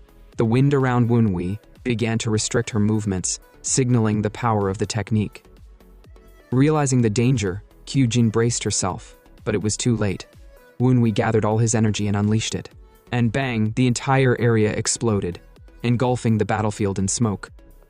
The crowd and the three masters watching were stunned. No one could believe what had just happened. As the smoke cleared, all eyes remained fixed on the arena. The three masters were gathered, discussing the events that had just unfolded. One of them turned to Tagon and asked if Miss Kyujin would be fine. Tagon nodded and replied that she would be. Their surprise wasn't just because young Master Woonwee had shown far more skill than expected, but also due to the lights they had just witnessed emanating from Kyujin. Back on the stage, Woonwee spoke up. He pointed out that this situation seemed rather unfair. After a brief pause, she asked Woonwee if he had also noticed the light. Kyujin admitted she had tried to hide it until she could draw out his trump card, but if he had already noticed, then it was inevitable. The crowd murmured as realization dawned. The light emanating from Kyujin was undoubtedly sword ki. This meant she had entered an early peak-level martial art. She had been holding back since all this time. Kyujin said that Woonwee might know this already, but since she had begun using sword ki, the fight could no longer drag on. With a resigned sigh, Woonwee agreed, remarking that it was clear she had deliberately drawn the fight out, against someone a stage weaker than her. He added dryly that such behavior was quite rude. Kyujin smirked and admitted she had wanted to enjoy the fight a little longer while probing for his hidden techniques. Woonwee said to himself that the fight would definitely end in the next exchange. His early wind sword seal, which he had been using to parry her blade, wouldn't hold against Kyujin's quenching sword combined with sword ki. Such a devastating attack could slice through the air itself. Woonwee couldn't reveal his mystic arts, as it would expose his demonic skill. He realized he had only one option. Interrupting his thoughts, Kyujin noticed his hesitation. She urged him to continue the fight. Woonwee gestured for her to go ahead, and she raised her sword, now blazing with sword ki. He noted, with grim certainty, that she was aiming for a single decisive strike. That meant he would also have to unleash his strongest attack. Channeling energy into his hands, Woonwee combined his spectral energy with his Tempest dance technique, forming a move called Thundering Wind Canyon. Although unsure if it would be enough to face Kyujin, an early peak-level martial master, he had no other choice. With a deafening bang, Woonwee launched his attack just as Kyujin unleashed hers. Their powerful strikes tore through the air, threatening to decide the battle. Meanwhile, in the audience, Yunshan watched his sister's overwhelming power and felt disheartened. He muttered that the gap between them had grown even wider, though he was certain Woonwee wouldn't stand a chance after this clash. Back on stage, Woonwee had not immediately attacked. Instead, he waited for the precise moment when the sword ki left Kyujin's blade, rendering it an ordinary sword. With perfect timing, Woonwee's Thundering Wind Canyon shattered Kyujin's sword into pieces. The crowd gasped as Woonwee landed, unable to move his hand. Although he had expected such a result, breaking Kyujin's sword was usually a mark of victory. However, he knew the fight wasn't over. Kyujin, possessor of the Azure spectral soul streak, wouldn't stop because of a broken sword. Similarly, Woonwee wasn't about to give up. With her sword shattered and his hand injured, both fighters prepared to pour all their remaining energy into one final strike. As they prepared to unleash their last attacks, the three masters debated whether they should intervene. They shouted that the young fighters were too excited and could seriously hurt themselves. Suddenly, the atmosphere changed. A powerful presence entered the fray. Before Kyujin and Woonwee could land their final blows, a figure moved at lightning speed, stopping them. The mysterious figure's commanding voice cut through the tension, declaring that both fighters had played long enough. The crowd fell silent as Kyujin and Woonwee froze, shocked. The figure stepped into the light, revealing himself as the head of the 9-dragon family, the Dark Matrix Tang Hosan. Kyujin immediately bowed her head, greeting her father with respect. Meanwhile, Woonwee was stunned, thinking to himself, "So this is the head of the 9-dragon family?" He quickly bowed as well, still processing the man's overwhelming presence. The spirit elders informed Woonwee to tread carefully, because this man was a formidable force, both tough to deal with and immensely powerful. They mentioned that after the disbandment of the Tempest squad, they had assumed Tang Hosan would stop improving at such an incredible rate. But contrary to their expectations, even without the squad, he had become even stronger. Woonwee thought to himself that he now understood. He thought Tang Hosan is just as strong as an elder in the heavenly demon cult. Little did Woonwee know that Tang Hosan was so powerful that he would lose to him if they fought head-on in his past life. Noticing Woonwee's gaze, Tang Hosan, in a thick voice, asked if he was dissatisfied with something. Did Woonwee have something to say to him? The intensity in his tone was unmistakable. RMC, maintaining his composure, replied that he was merely worried. With a smirk, he remarked that his mediocre martial arts skills might insult Tang Hosan's eyes. The crowd froze. Gasps echoed through the room as everyone, including Kyujin, was stunned, not because of what Woojin said, but because he dared to talk back to the clan leader. Tang Hosan is the realest and strongest man of the Tang clan, with his presence sending chills through the hall. With a dismissive tone, he said Woonwee wasn't entirely wrong. Watching the duel hadn't been particularly entertaining for him. Still, he admitted he had heard that Woonwee's personality had shifted slightly. Honestly, it's better than what he expected. But then his tone shifted sharply as he roared his disappointment. Yunshan was scared, thinking his father was disappointed in him for losing the duel. But he said he was disappointed at Tagon, Tang Te, and Tang Ji. Startled, they descended from the upper floors, landing swiftly and bowing low in apology. The tension was thick as the Dark Supreme scolded them for reacting too slowly. Next time, he barked, "Don't let that happen again." They quickly echoed, "Yes, sir." The sight of 3 great masters bowing like ants to the Dark Supreme stunned everyone. It was a testament to just how powerful he truly was. The Dark Supreme ordered the trio to disperse the crowd and handle the remaining tasks. They responded in unison and set to work. On the other hand, Woonwee noticed Kyujin looking dejected. He asked why. She hesitated before admitting she felt like she wasn't good enough to earn their father's attention. Woonwee laughed lightly and said, "That's just how he is. He'll suddenly take an interest if you impress him, but just as easily disregard you if you fail his expectations." Kyujin sighed, acknowledging this as the truth.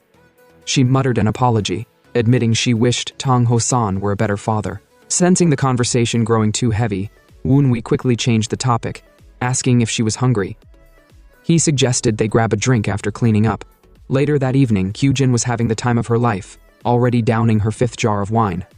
Our MC, unable to resist teasing her, remarked that anyone watching might think she hadn't eaten in days. "Does the Kuncheng sect starve her or something?" Kyujin laughed and replied that while they fed her, it was mostly vegetables due to her Taoist practices. She grumbled that she should be eating meat and drinking wine, not nibbling on leaves like a rabbit. That's one thing she hated about Taoists.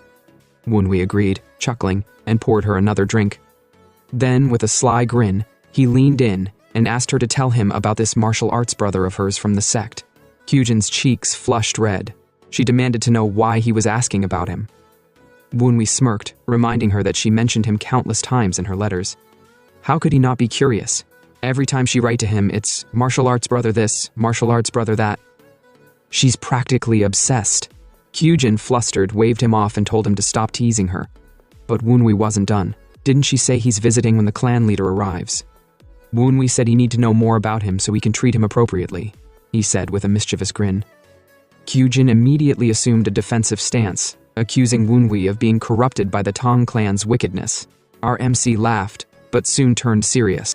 He speculated that the martial arts brother, Li Xiaosan, a disciple of the Qinsheng sect, might be coming for more than just a casual visit. Rumors were swirling that the Dark Supreme was planning to create another special squad like the Tempest squad of the past. If true, it would have significant implications for all the sects and clans in Sichuan. Woonwee believed the Qinsheng sect might be sending Li Xiaosan to investigate cautiously, as they couldn't blindly trust Kyujin. Or perhaps they had an entirely different purpose for his visit. Slipping away from his thoughts, Woonwee waved at someone in the distance. Curious, Kyujin wondered if it was a friend of his. To her surprise, it was Master Tagon. While grumbling, Tagon approached and scolded them, remarking that they could have been gentler during their earlier training session. It took them so long to fix the damages it caused. When she realized it was Tagon, Kyujin quickly stood up and bowed in shock. She scolded Woonwee, asking why he hadn't told her Tagon was coming. Turning to Tagon, she respectfully invited him to have a seat. Our mischievous MC, as usual, interrupted, suggesting they all have a drink instead. They poured their drinks, clicked their cups together, and shared some light-hearted banter. Meanwhile, Kyujin was aghast at his casual demeanor with Master Tagon. She whispered to Woonwee, asking if he even realized the kind of person Tagon was. She explained that Tagon was their father's martial arts brother, and had saved their father, the Dark Supreme, during the Qinsheng Bloodbath War. He had even been appointed to a significant position afterward. Feeling the weight of Kyujin's words, Woonwee sarcastically tried to act more serious. He bowed to Tagon and apologized, acknowledging his past rudeness, even during their training. Kyujin, proud of his attempt, praised him for showing respect. However, Tagon was far from impressed. He found Woonwee's behavior insincere and snapped at Kyujin, accusing her of making Woonwee act unnaturally. The air grew tense as Tagon, visibly disgusted, dismissed Woonwee's apology, claiming it was ruining his appetite. Eventually, the group returned to their feast. Amid the drinking, Woonwee, now more serious, reflected on his recent duel with Kyujin and Yunchan. He realized he had caught the attention of the old Tempest squad, including Tong Hosan and Kyujin. His real worry, however, was his stepmother, Lady Samyong. He feared she might try to harm him before the Dark Supreme settled things. In another scene, a carriage rolled through a dense forest. On it, the spirit spider worried about their destination. He feared Woonwee might think he had run off if they ventured too far. Suddenly, the carriage stopped. The spirit spider wondered if they had arrived, but his thoughts were interrupted as Lady Samyong stepped out. She instructed the servants to proceed, speculating whether the temple master would be present. Hearing her mention the temple master, the spirit spider's suspicion deepened. He wondered if the temple is the person trying to poison Woonwee all along. As they approached the temple's ominous entrance, he felt a surge of yin energy. It sent chills down his spine. Why would Lady Samyong come to such a deadly place? Suddenly, an eerie figure greeted Lady Samyong, announcing that the Temple Master had sent her. Lady Samyong expressed surprise, marveling at the Temple Master's foresight. The spirit spider, observing from the shadows, recognized the figure as a Jiangshi, a zombie retaining memories and critical thinking skills. Controlling such a being required immense power. This wasn't an ordinary sorcerer's dwelling. Inside the Temple Master chanted incantations, beseeching the gods for more oracles. When informed of Lady Samyong's arrival, he permitted her entry. She greeted him with a slight bow, but the Temple Master wasn't one for pleasantries. He accused her of coming only when in need, highlighting her greed. Lady Samyong countered, claiming her devotion exceeded that of anyone else. To prove her point, she presented 2 crates of silver, an amount equivalent to 1 billion in modern currency. The Temple Master, intrigued by her offering, asked how he could assist her.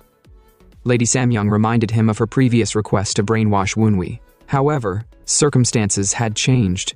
She now needed a faster, more reliable solution. She wanted Wunwi turned into a Jiangshi, a zombie. The spirit spider, hidden nearby, was horrified. He knew this was a dire threat, and resolved to inform Wunwi immediately. He said to himself that for the Temple Master to be able to easily turn a live person to zombie, then Wunwi will have a hard time defending himself. But as he darted away, zombie beasts emerged from the forest, blocking his path. These abominations, stitched together from corpses, were undoubtedly the Temple Master's creations. The spirit spider realized the Temple Master belonged to the Blackbone Ghost Valley, a faction tied to the heavenly demon divine courts.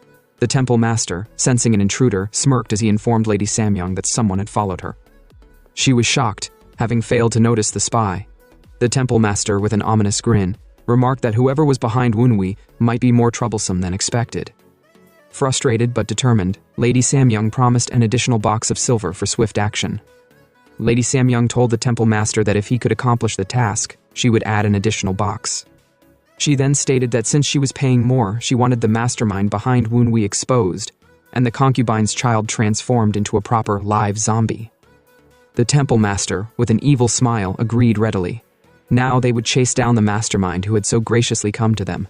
Without hesitation, the Temple Master summoned a figure, and it materialized before him. This was one of the infamous beasts known as the Death Warriors. The Temple Master ordered the Death Warrior to capture the wraiths that had escaped and to hunt down the sorcerer controlling them. The warrior simply nodded, then leaped away in search of his targets. From a rooftop, the Death Warrior muttered to himself that the beast zombie guarding the forest hadn't yet caught the spirit spider. He must be an agile one. Then he summoned more beasts to assist in the search. Meanwhile, the spirit spider, fleeing for its life, sensed a menacing and oppressive energy closing in. Suddenly, a colossal winged monster caller Guadio appeared, snatching the spider mid-flight. As the spider struggled, it hoped that Wunwi will survive. In the White Pavilion's training zone, Wunwi stood on the training grounds and asked Kyujin if she wasn't planning to return to her chambers. Kyujin, nonchalant, replied that the weather was pleasant, so she'd stay until she sobered up a bit. Wunwi, deep in thought, realized that Yunchan, who had suffered a crushing defeat, and Lady Samyong, whose schemes had been foiled, would stop at nothing to harm him now. He suspected Kyujin was also aware of this. Determined to improve, Wunwi resolved to train and instructed Kyujin not to disturb him. The spirit elders, acting as commentators, admired Kyujin's upright character despite her Qingsheng sect origins. They marveled that someone so virtuous could hail from mischievous Tang clan. Their musings even extended to Lady Samyong, whom they humorously referred to as a girl, a stark reminder of their ancient age. As our MC was about training, he stopped abruptly. The spirit elders asked what was wrong. Wunwi admitted that something felt different after his duels. Previously, there had been a delay between his thoughts and actions during martial arts practice. Now, however, the delay was diminishing. One elder, claiming to have been a renowned instructor in the Heavenly Demon Court, offered to assess Wunwi's condition. After a thorough inspection, he asked if Wunwi had ever heard of accumulated merit. Unsurprisingly, Wunwi hadn't. The elder explained that unlike internal energy, which could be developed through consistent training, accumulated merit depended on one's actions and essence. The elder suggested that Wunwi's current improvements might be attributed to the harmonization of his past life's accumulated merit with that of his present body. This newfound synergy allowed Wunwi to adapt more efficiently to martial arts, with his assimilation rate already at 40%. As this rate increased, so too would his mystic power. ultimately restoring him to his past life's peak. Kyujin observed and noticed Woon-wee gained passion in martial arts unlike before. Her heart ached at the changes in him. She knew her mother, Lady Samyong, wouldn't wait for Woon-wee to solidify his position. She'd strike before his power grew unassailable. As these thoughts consumed her, Kyujin suddenly felt a deadly presence. The azure spectra within her warned of an approaching threat. The area was soon enveloped in ghost fog, a sinister mist that blocked perception. The spirit elders identified it, but Woon-wee, grinning confidently, deduced the culprit. From the cinnabar poison scent and the fog's composition, he declared that the sorcerer targeting him had finally taken the bait. Within the fog, the Death Warrior emerged, relishing the hunt. According to the temple master's instructions, his primary targets were the mastermind behind the concubine's child, Woon-wee. He speculated that the sorcerer was using Woon-wee as a tool to execute advanced mystic art. Following the trail left by the spirit spider, the Death Warrior was astonished to find it leading directly to Woon-wee. Puzzled, the Death Warrior began to suspect that Woon-wee might be more involved than anticipated. Little did he know, there was no mastermind pulling the strings. Woon-wee was orchestrating everything himself. As the fog thickened and the hunt intensified, the Death Warrior prepared to eliminate his prey, unaware of the formidable. On the other hand, Woon-wee was feigning ignorance, yelling, "What is this fog? He can't see anything." But deep down he was smiling mischievously, waiting for the Death Warrior to attack. He was trying to deceive his enemy into thinking he was weak. Meanwhile, the Death Warrior felt that the sorcerer behind Woon-wee might be nearby, but he couldn't find anyone. Since his second target was also Woon-wee, the concubine's child, he decided to kill him, believing that doing so would force the mastermind controlling Woon-wee to reveal themselves. As he approached stealthily, the Death Warrior assumed Woon-wee wouldn't be able to sense anything because of the ghost fog. If Woon-wee stayed still, he planned to quickly turn him into a zombie with all his limbs intact. Suddenly, as he was getting closer, Kyujin appeared from the fog with her aura blazing. Before the Death Warrior could even comprehend what was happening, she attacked him with a loud bang, sending him flying. As they fought, Woon-wee observed the scene with a mischievous grin and thought to himself, "Wow, it's impressive. Whoever sent this guy must be serious. Sending a death swordsman and a guadio, high-ranking warriors no less, they really want him dead." The spirit elders informed Woon-wee that whoever sent the Death Warrior was definitely from the Blackbone Ghost Valley. They added that the Death Warrior seemed to be at least a third-rank swordsman. They wondered if things would go as Woon-wee planned this time. Woon-wee smirked and thought, it's going to be hard for someone as strong as Kyujin to lose to a zombie of the same rank as her. But the problem is, this Jiangshi was sent by Lady Samyong, Kyujin's own mother. Will Kyujin destroy him as her Taoist duty demands, or will her feelings get in the way? Woon-wee can't meddle in this. It's all up to her now. The Death Warrior was caught off guard by Kyujin's attacks, muttered to himself, "Isn't this Qin Sheng's sword energy? Why is a Taoist here? Wait, this must be Miss Tang Kyujin. But why is she here of all places?" He grew even more confused, knowing Lady Samyong herself had sent him to kill Woon-wee. Desperate, he yelled at Kyujin, telling her to hear him out, insisting she wasn't his target. But Kyujin snapped, stating she had no intention of listening to the words of a demon. She launched another attack, shouting, "Die again, you dirty zombie!" The Death Warrior dodged, grumbling.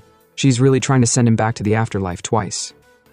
He realized he was in serious trouble as Kyujin's ferocious attacks kept coming. Frustrated, the Death Warrior decided to stop holding back. He muttered, "Fine. If he's going to die anyway, he might as well fight seriously." Then, with a roar, he broke the death seal on his body and activated the ghost enhancement technique. His body grew to 5 times its size, his red eyes glowing fiercely as he transformed into a giant. Seeing this, Kyujin exclaimed, "What the hell?"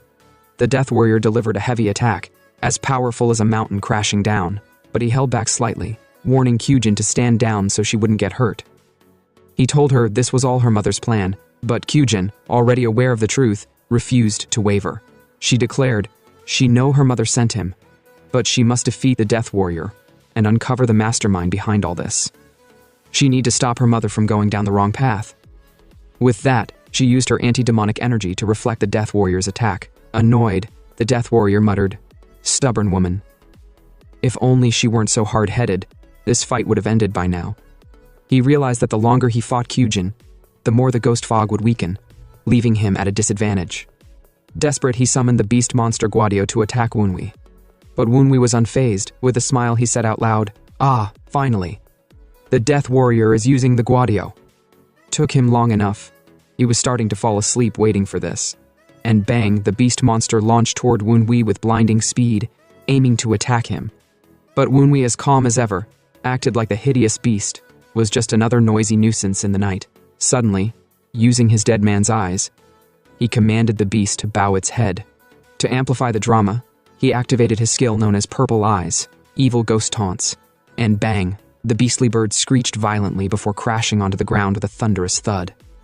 Wunhui blinked, his voice laced with sarcasm as he muttered that he only asked it to bow its head, not to take a nosedive. The spirit elders, ever the peanut gallery, cheered loudly, exclaiming, "Our excellence, our excellence!" Their enthusiasm filled the air as if they had been the ones controlling the beast. They acknowledged the Gudiao didn't die after all. Its sturdy body could endure a lot. It must have taken an extraordinary amount of resources to create such a monster. The elders continued, blaming the foolishness of the beast's creators for daring to attack their young master. Wunhui, however, rolled his eyes and reminded them it was his power at play, not theirs, so there was no need for their over-the-top celebrations. With a flicker of menace in his gaze, our MC ordered the Gudiao to rise and presented it with two choices. He asked if the beast preferred to fight the Death Warrior or him. The Gudiao, catching the murderous gleam in Wunhui's eyes, screeched in terror and sprinted toward the Death Warrior instead. The Death Warrior, already struggling with his opponent, looked bewildered as his own beast turned against him. What the heck? Why is my monster attacking me? He yelled in disbelief. The realization struck him like a bolt of lightning. If he couldn't control his creature, someone else must have taken over. His thoughts spiraled. If the Gudiao was under another's command, then the sorcerer responsible must be nearby, and that sorcerer was powerful enough to threaten him. As panic brewed in his mind, Kyujin let out a dark laugh before leaping through the air. While the Death Warrior was distracted, she delivered a devastating slash, severing his left arm. The impact resounded like thunder, forcing him to retreat. But as he stumbled away, he questioned her motives aloud. Why didn't she finish him off? Is she holding back because of her mother, Lady Samyong? Kyujin smirked wickedly. Hold back? Oh no. She planned to shred him to pieces so he can truly repent for his sins. And then she'll kill him, slowly. Her sinister aura grew darker, and the Death Warrior's jaw dropped. What the hell? Is that the face of a Taoist who saves others? She's more demonic than the demons themselves. While he stood frozen, the Gudiao capitalized on his distraction, lunging at him and clawing his face, its talons scraping deep into his eye. The Death Warrior howled in agony, staggering back as blood trickled down his cheek. Kyujin, observing the chaos, muttered to herself, confused about why the beast had suddenly turned rogue. Nonetheless, she knew the ghost fog had to be cleared, or reinforcements would never arrive. Kyujin assumed a battle stance and activated her skill, world-style evil extermination slash. The move shredded the ghost fog, revealing the battlefield clearly. As the mist faded, the Death Warrior cursed. The ghost enhancement technique that made him larger and more powerful had been dispelled. Realizing his vulnerability, he searched desperately for an opening to escape. And bang, he sprinted toward his severed arm, hoping to retrieve it. But Kyujin was unimpressed as she shouted, "Where do you think you're going?" She chased after him, but the Death Warrior suddenly muttered the word explode. With a deafening blast, his severed hand transformed into a mini-bomb, forcing Kyujin to retreat momentarily. "Damn it, he's full of tricks," she growled, watching as he threw smoke bombs one after the other, vanishing from her sight. Frustrated, she yelled to Wunhui, warning him to stay alert because the Death Warrior might strike again from the shadows. Wunhui, however, told her not to pursue him. Kyujin gawked at him in disbelief. Is he seriously saying they shouldn't kill the zombie that just tried to tear them apart? Wunhui nodded calmly. Yes, they need to play this strategically. That guy's just a Death Warrior, but he infiltrated the Tang clan's main estate and spread ghost fog everywhere. That means he's strong enough to use an enchantment. If he feels cornered, he might activate a return talisman and escape instantly. Kyujin frowned, but Wunhui continued. Right now, they don't have the strength to defeat a zombie of his caliber while he's inside his own enchantment zone. But if they can force him out of it, they'll uncover the mastermind behind the Jiangxi, who dared to attack the 9 Dragons division of the Tang clan. Kyujin, with sweat running down her spine, said that if what Wunhui said was true, then the zombie they were dealing with was sent by their mother. She then asked, what will he do if she decided to follow their mother's will? Wunhui, with his aura shifting, replied, in that case, he'll simply become the loser in this game of wits. After all, he can't really fight against all of them. Isn't that what it means to be part of the Tang clan? Upon hearing this, Kyujin was shocked and stunned at the same time. For someone, an illegitimate child whom they had been grooming, to say something like this? It was clear that Woonwi had changed after enduring so many hardships. The Tang clan, a group full of lies and deceit, had left its mark. But Kyujin silently promised herself that she would make Woonwi understand that not all of them were evil. She only needed to push a little more, just a little more, and help him. As Kyujin was lost in thought, the beast, Jiangxi, began screeching. Surprised to see it still around, she wondered why it hadn't left yet. With an evil grin, she planned to deal with it. Meanwhile, the Death Warrior, as strong as he was still running for his life. After a while, he stopped and muttered, "He can't believe he's running away after failing his objective. Even if he reattaches his arm after losing to Kyujin, the security guard around the Nine Dragons division will get stricter. His master won't tolerate this failure." In pain and anger, he yelled, "Damn it, if it weren't for that cursed woman, Kyujin." But before he could finish, our MC appeared beside him out of nowhere and said, if he's going to rest, he should have gone further. But here he is, just outside the Tang estates. The Death Warrior turned around, stunned. Despite running at full speed, with the swiftness of light, how did this guy track him down so fast? The bastard son. How did Woonwi manage to follow him? He wondered if the sorcerer behind Woonwi is pulling the strings. He thought so. But if Woonwi was just a puppet, then this was the chance to capture him. Doing so would not only uncover the truth, but also reveal the sorcerer's identity. But then, the Death Warrior noticed a change in Woonwi's aura and saw spectral energy emanating from him. He thought it must be the sorcerer giving Woonwi this energy and controlling him. Woonwi then said he wasn't impressed. He understood that Lady Samyong is getting desperate. But to think that someone from the Tang clan would ally with a Blackbone ghost is truly disappointing. The Death Warrior was shocked and asked, how does he know about that? But Woonwi just smiled. Who knows? He replied nonchalantly. Suddenly, the Death Warrior was frightened as Woonwi began changing his form. He instantly recognized the ominous figure. Is that the evil ghost war robe? Everyone in the Blackbone Ghost Valley knew about it 10 years ago. The sorcery weapon which the heir of Heavenly Demon, Yun Woonwi, used to cause chaos. But his confusion only grew. He heard the Heavenly Demon heir was dead, so how was Woonwi able to wield such spectral energy? Woonwi was like, does this guy really think he'll answer his questions? Instead, why not the Death Warrior answer his questions? The Death Warrior shot back and said he won't answer him, Woonwi's questions too. With a smirk, our MC said, of course he knows he won't answer, but we'll talk once you're dead. The Death Warrior was shaking, then muttered to himself, if this guy is really the demon god, he might die with a single blow. It will be over for him if Woonwi used mystic arts or the power of the Phantom King. As Woonwi launched his attack, the Death Warrior braced himself for some magical force, but to his surprise, Woonwi used martial arts instead. And bang, the punch landed. The Death Warrior's face shifted as he was sent flying backward, blood spilling from his mouth. As he fell, he gasped, what the hell? That was the Tempest dance, the secret art of the Nine Dragons division. How does he know how to use it? The Death Warrior was still reeling from the shock when he saw Woonwi use martial arts. How is this possible? He wondered aloud. He laughed and said, if Woojin is using martial arts, then he's not the demon cult heir. The cult heir he know can't use martial arts. The demon court heir could wipe out a dead swordsman like him with a flick of his finger. Suddenly, Woonwi used the 100,000 chains, but the Death Warrior managed to dodge it. Upon seeing this, Death Warrior muttered to himself that this weapon belongs the demon court heir and created by him. His confusion deepened. Could Woonwi actually be the demon court heir? Woonwi deliberately missed his target, making the Death Warrior even more confused. How is this guy using martial arts combined with mystic arts and even the demon court heir's 1,000 chains binding? He thought the demon cult heir died years ago.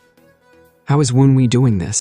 Noticing the Death Warrior's confusion, Woonwi said, it's fine if he's confused, but does he really have time to worry about that? The Death Warrior, realizing he couldn't drag the fight out any longer, thought, if he don't finish this quickly, Wind Squad will spot him, and once they know his identity, he won't be able to run. Desperation struck him as he plotted to silence Woonwi to cover his tracks, preventing anyone from tracing him back to his master. But a chill ran down his spine as he wondered, what if Woonwi really is the demon cult heir? That would be a problem. Woonwi waited patiently, wondering how a villain could overthink during a fight. Do they really promote anyone to be a dead swordsman these days? He mused with a smirk. Watching this guy dragging around a beast, it was clear he couldn't even manage one person's duties properly. This was the Death Warrior? It almost felt like an insult. Upon hearing Wunwi's internal musings turn into actual words, the Death Warrior's eyes twitched and he snapped. Wunwi, ever the master at pressing buttons, casually continued, saying he might as well leave. After all, how could someone like this Death Warrior possibly know anything useful? The Death Warrior's pride, well, what was left of it, even as a zombie, took a massive hit. Anger and humiliation boiled within him. He roared, vowing to make Wunwi regret his words, even if it cost him his undead lifespan. But Wunwi wasn't just standing around for the dramatics. He could see what this Death Warrior was up to. The guy was trying to lead him away from the Tang clan's territory. Clever, but Wunwi wasn't having it. He muttered to himself that it would be problematic if the Death Warrior got scared and ran off. After all, he still needed to test out the new abilities he gained. Abilities he couldn't use during his fight with Kyujin. This Death Warrior was the perfect guinea pig. And bang, the Death Warrior smashed Wunwi into a tree, leaving him sprawled out lifelessly. The Death Warrior's face lit up in excitement. He thought to himself, "This Wunwi guy is such a weakling. Now he just need to retrieve the corpse." With a proud grin he muttered, at least his blabbering was on par with the demon cult's air. But suddenly, the Death Warrior froze in shock. Wunwi, who he thought was dead, slowly raised his head and smirked.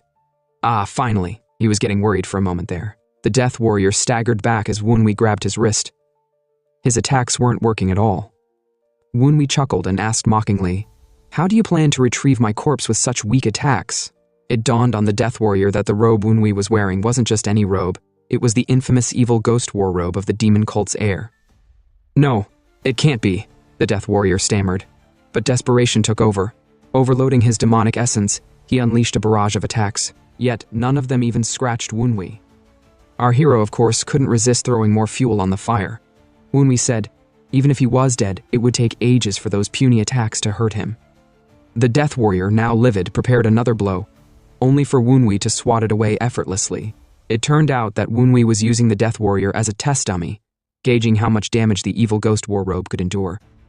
After concluding that the robe was as sturdy as legend claimed, now it was time to test his offensive abilities. With one devastating punch, he sent the Death Warrior flying backward, soaring through the air like a meteor crashing to earth. After the Dead Warrior fell, he realized that the punch, although powerful, had caused no real damage to his body. Smirking, he muttered to himself that the attack confirmed something. Wunwi was weaker than him, and his attacks could not cause deadly wounds. With confidence, the Death Warrior with a grin said that he can defeat Wunwi when his evil ghost war rope dissipates and his mystic energy runs out. As if reading his mind, our MC asked him, "What's with that smirk?" Laughing because his attacks are weaker than expected. The Dead Warrior was stunned.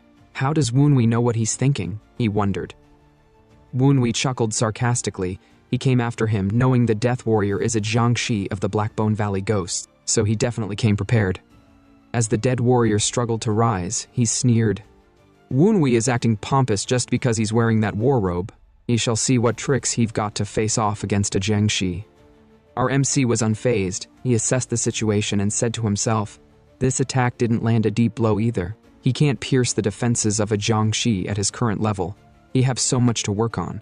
But he decided to end things. As he prepared his next strike, the Death Warrior kept on yapping that his attacks are ineffective.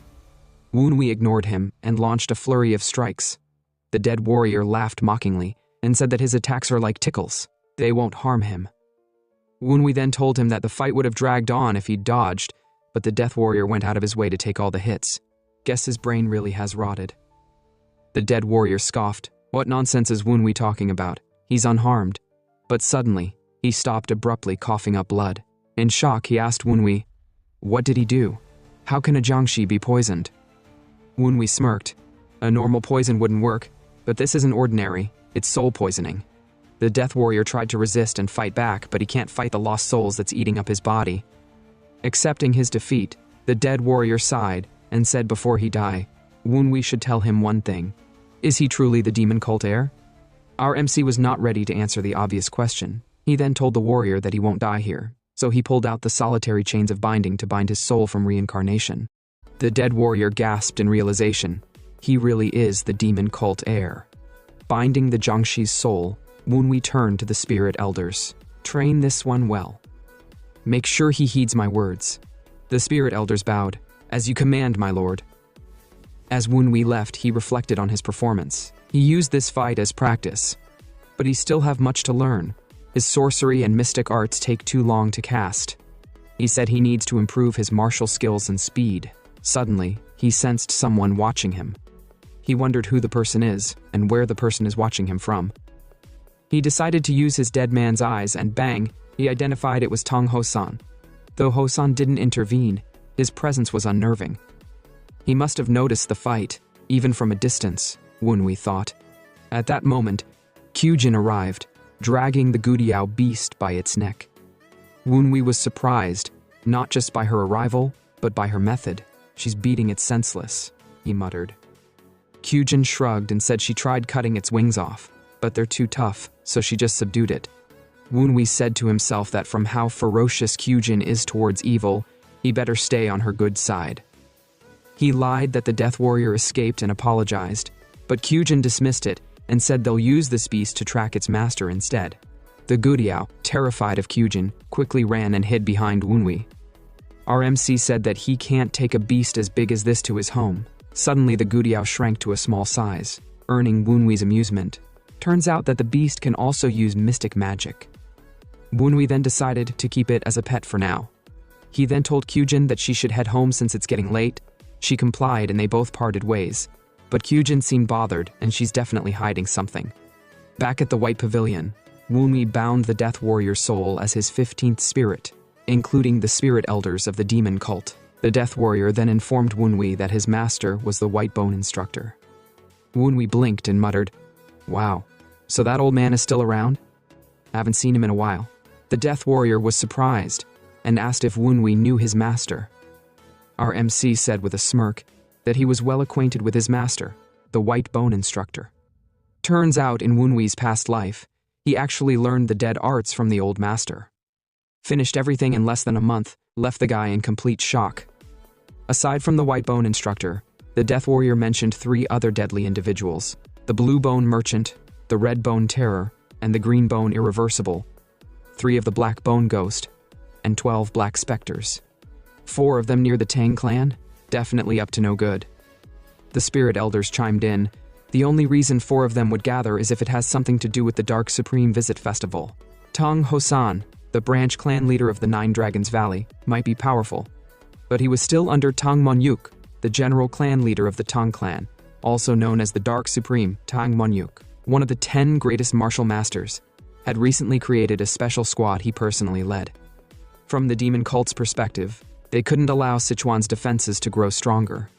Normally, they would plant traitors in the squad or reduce its numbers from within.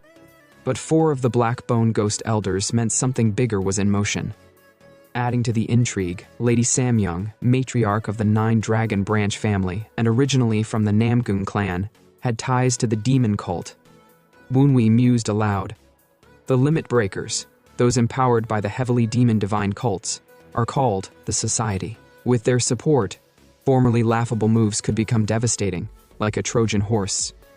From his speculations, he concluded that they're trying to assassinate the Dark Supreme. The Spirit Elders scoffed. Such foolishness. Do they really think 4 of the Black Bone Ghost 8 Elders can handle the Dark Supreme? Even the progenitors of the 9 demon cults couldn't. He's one of the 10 greatest martial masters. Turning to spirit number 15, Wunwi asked if the Death Warrior knew about this society.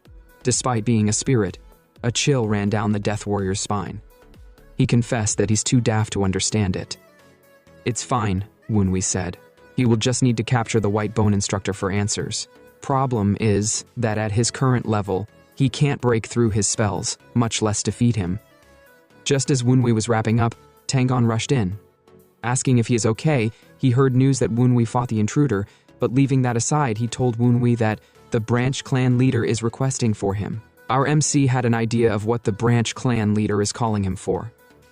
As they walked, Wunwi added, the branch clan leader might overlook a few things, but it all hinges on how much Tang Hosan knows and what his next move will be. They soon arrived where Tang Hosan was waiting. Wunwi bowed and was like, greetings to the branch clan leader. Tang Hosan quipped, branch clan head, huh? Why not say father? He said that it's all right to address him as the branch clan leader in public, but not in private. Woonwee apologized, saying it's because it's been long they met face to face. Tagon frowned and used the whispering technique. He asked if Woonwee is insane. They've barely gotten on Hosan's good side. With a slight grin, Woonwee whispered back, his martial arts master praises him so highly he's embarrassed. Grinding his teeth, Tagon muttered, this isn't the time for jokes. Woonwee replied that Tagon shouldn't worry, he will handle the issue well. Woonwee spoke up and asked Tong Hosan, since he defeated an intruder in the Nine Dragons Pavilion, isn't this a public matter? After a pause, Tong Hosan replied that Woonwee seemed to be aware of why he was called. And you seem aware of the intruder's identity, Woonwee countered, and how his wife is connected to it. Tang Hosan nodded solemnly. Of course, everything ties back to the clan head, the Dark Supreme. As expected, Tong Hosan knew about the assassination plot. Observing Woonwee's lack of surprise, Tong Hosan added that he heard Woonwee have changed. But this is too much. His internal energy, wit, and judgment, they aren't things one gains in just a few years. It's as if he'd been hiding, waiting for the right moment, like a python in the shadows. To think that he had even been deceiving Tong Hosan for such a long time. His nefariousness truly befits that of the Tang clan. Woonwee quickly bowed down and expressed gratitude for the positive feedback. Although deep inside he thought to himself that it sounded more like an insult. But in the Tang clan, it truly was the best compliment he could receive, even if he could never get used to such praise. With a sudden shift in his aura, Tong Hosan told him not to cross the line. Sweat rolling down his face, Woonwee cautiously asked what Tong Hosan meant by the line.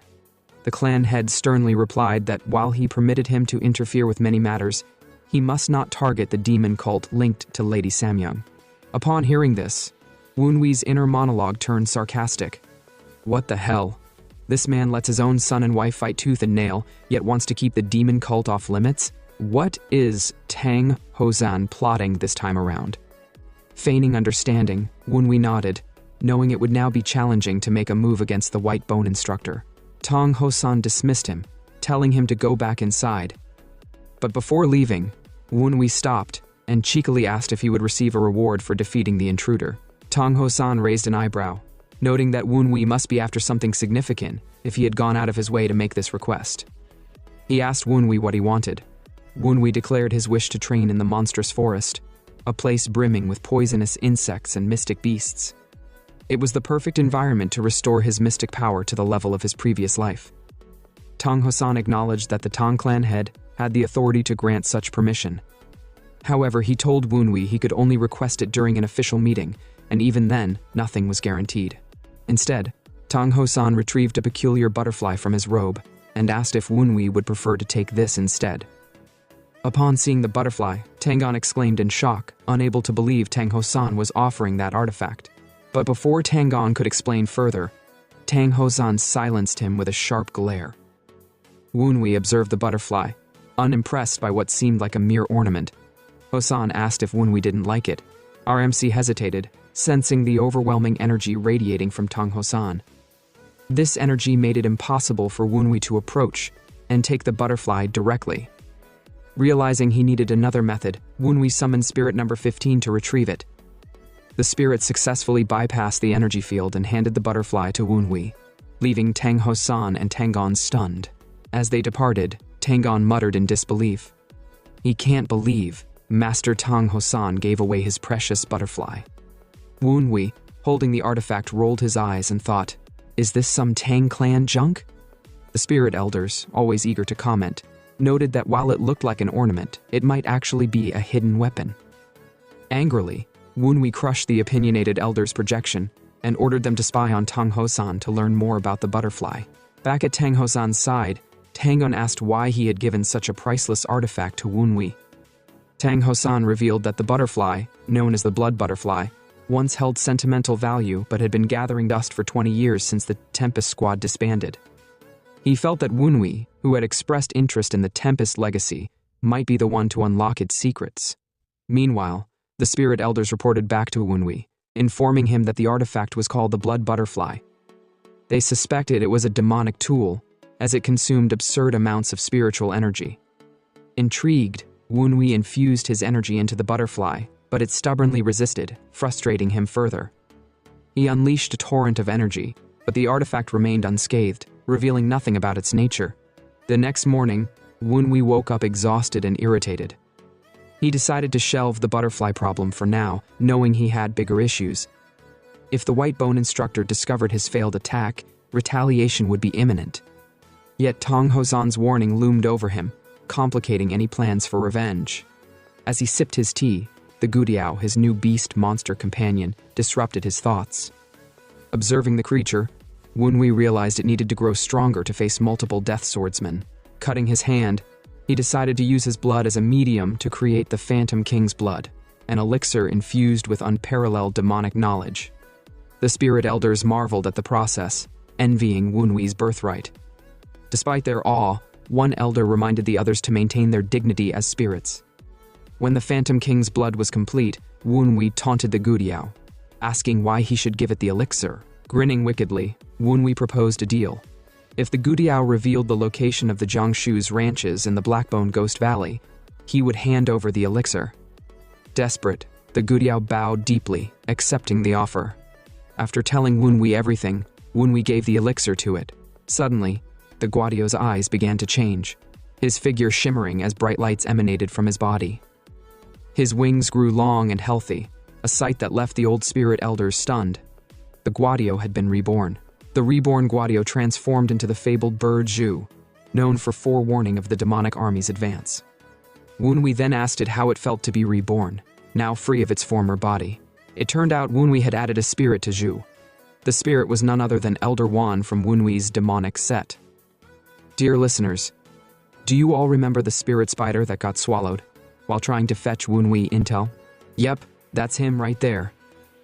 Seeing himself alive again, Elder Wan was in shock. He demanded to know why Wunwi brought him back. With a smirk, Wunwi explained, 3 reasons. First, as a reward for his loyalty. Most subordinates curse their master on the brink of death, but him, even as a spirit spider being swallowed, his only wish was for Wunwi to escape. Elder Wan was stunned but listened attentively. The second reason, Wunwi continued, is because he stayed alive in hopes of Wunwi protecting his daughter. Elder Wan gasped upon realization that Wunwi knew his wishes all along. Wunwi added, "You don't even know her name, so Elder Han is going to find her by himself. Good luck with that." Elder Wan was deeply moved, though the sentiment was quickly replaced with dread when Wunwi, grinning wickedly, revealed the third reason. He said that spirits are much easier to control than fools. Elder Wan groaned internally. He thought he'd finally be free of Wunwi's chains, but here he is again, he muttered, bowing in submission. Back when Elder Wan lost his wife, his daughter had become his only reason to live. However, after Chun Hajin abducted her, he betrayed the cult leader and cult heir for her safety. Yet, he had failed to protect her. Now given a second chance, Elder Wan gritted his teeth in determination and swore allegiance to Wunwi. "My soul is yours to command," he declared, now as Zhu. Wunwi, with his signature mischievous smirk, asked if he still retained Guadiao's memories. Zhu nodded, confirming he knew the location of the beast's demon ranches. "Good," Wunwi said, then told him to fly there and tear them apart. "Show the traitors the might of the divine cult." "Yes, master," Zhu replied, flying off without hesitation. As Zhu departed, Wunwi muttered to himself, "If the ranches are destroyed, the white bone instructor won't have time to focus on him. That buys him the time he needs to prepare for the attacks." In the next scene, Lady Samyong returned to the manor, sighing in exhaustion from her overnight ride. She noticed a letter on the table with folded edges, indicating it was urgent.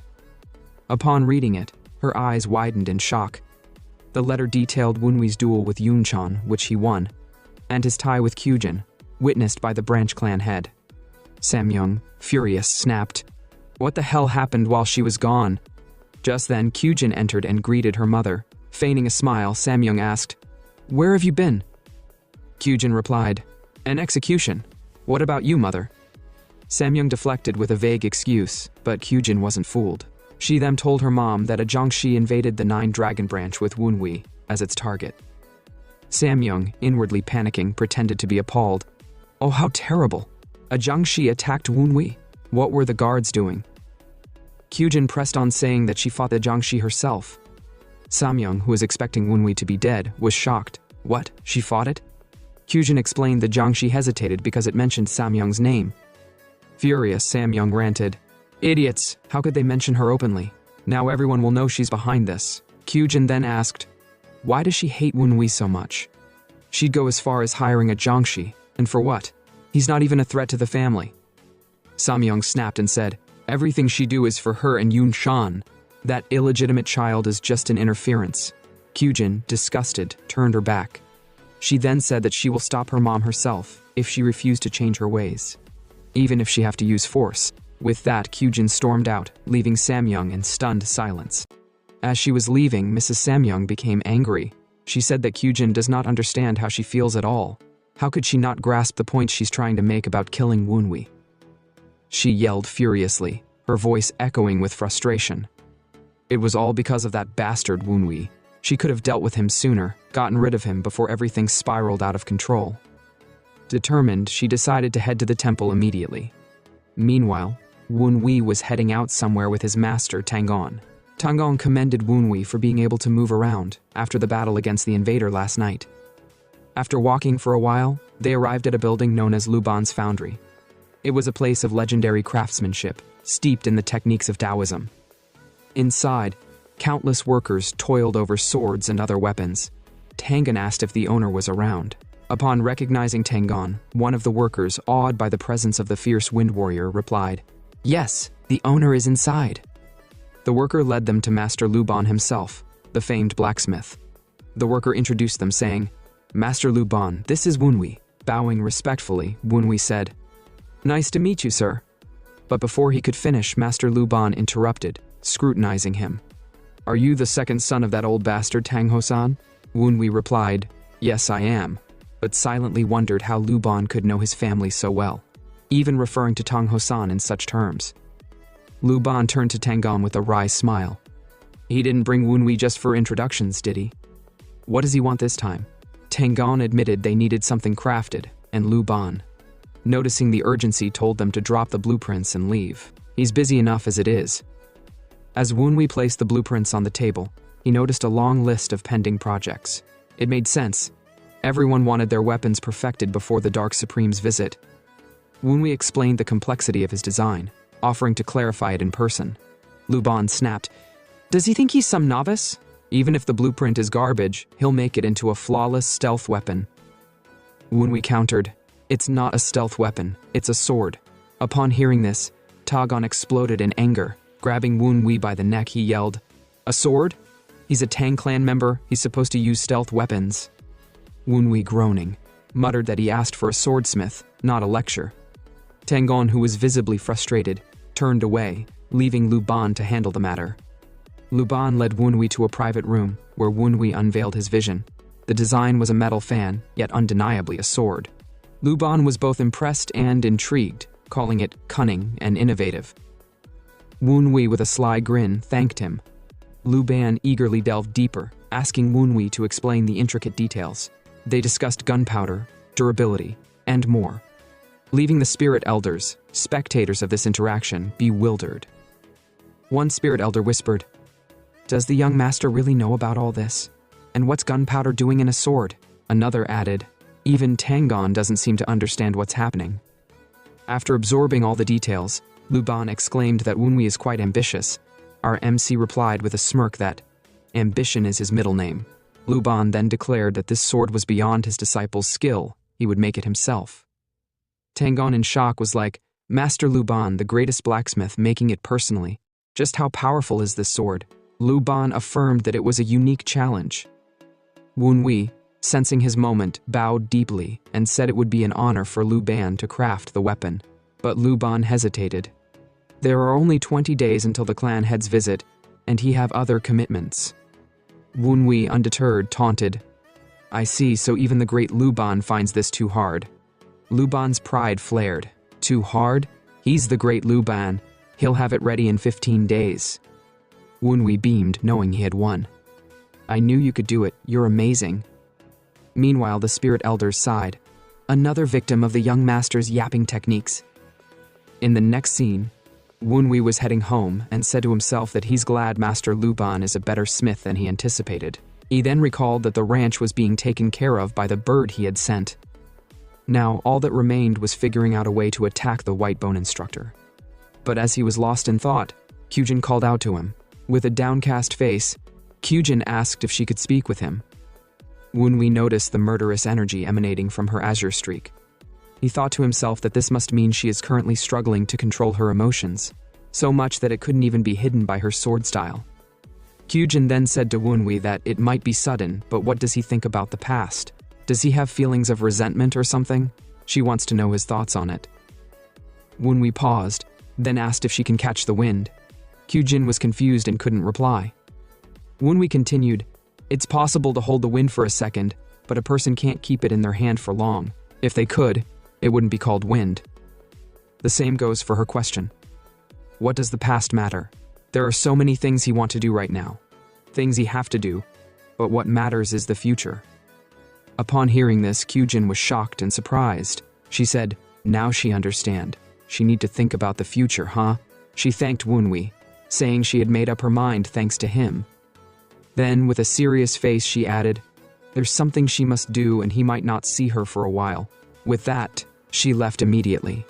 The spirit elders spoke to Woonwee, commenting on how a kind girl like Kyujin could be so enraged. The murderous energy surrounding her seemed to come from her mother. But Woonwee quickly dismissed the spirit with a smack, telling them to stop shouting. They should keep an eye on her for now. They quickly replied, yes sir, and hurried off. Woonwee then thought to himself, if Kyujin is that shaken, then it must mean she had a fight with her mother, Lady Samyong. And he don't think Lady Samyong will just sit back and do nothing after a fight with her daughter. She's probably scheming her next attack. Our MC decided he better prepare for any guests that might come to attack him. In the next scene, at the branch clan manor, while Tagon was having a meeting with Tang Hosan, one of the servants informed them that young Master Woonwee requested to see the branch clan head. Tang Hosan told them to let Woonwee come inside and wait. After entering, Tagon used a whispering technique and asked Woonwee what brings him here. Woonwee replied that he just came to say hi to his father as his son. Tagon scoffed and said he should get out of here if he's just going to spout nonsense like that. With a slight grin, Woonwee shot back, he's the son of the branch clan head. Isn't Tagon being a bit too harsh on him, his superior? Tagon replied that he should get better at martial arts if he wants to be treated as a superior. Tang Hosan then asked Woonwee what brought him here. Woonwee replied that he wanted to try negotiating with the clan head about the matter he mentioned the previous night. After a short pause, Tang Hosan called Tagon's name, signaling him to leave the room. Once alone, Hosan turned to Woonwee and said, his involvement in this matter might cause problems for the Tang clan's plans. He better have a good reason. Woonwee, sensing the aura of his father, thought to himself that this wasn't the type of aura a mere branch clan leader should have. Tang Hosan then told Woonwee that negotiations should be a two-way street. What can he possibly offer?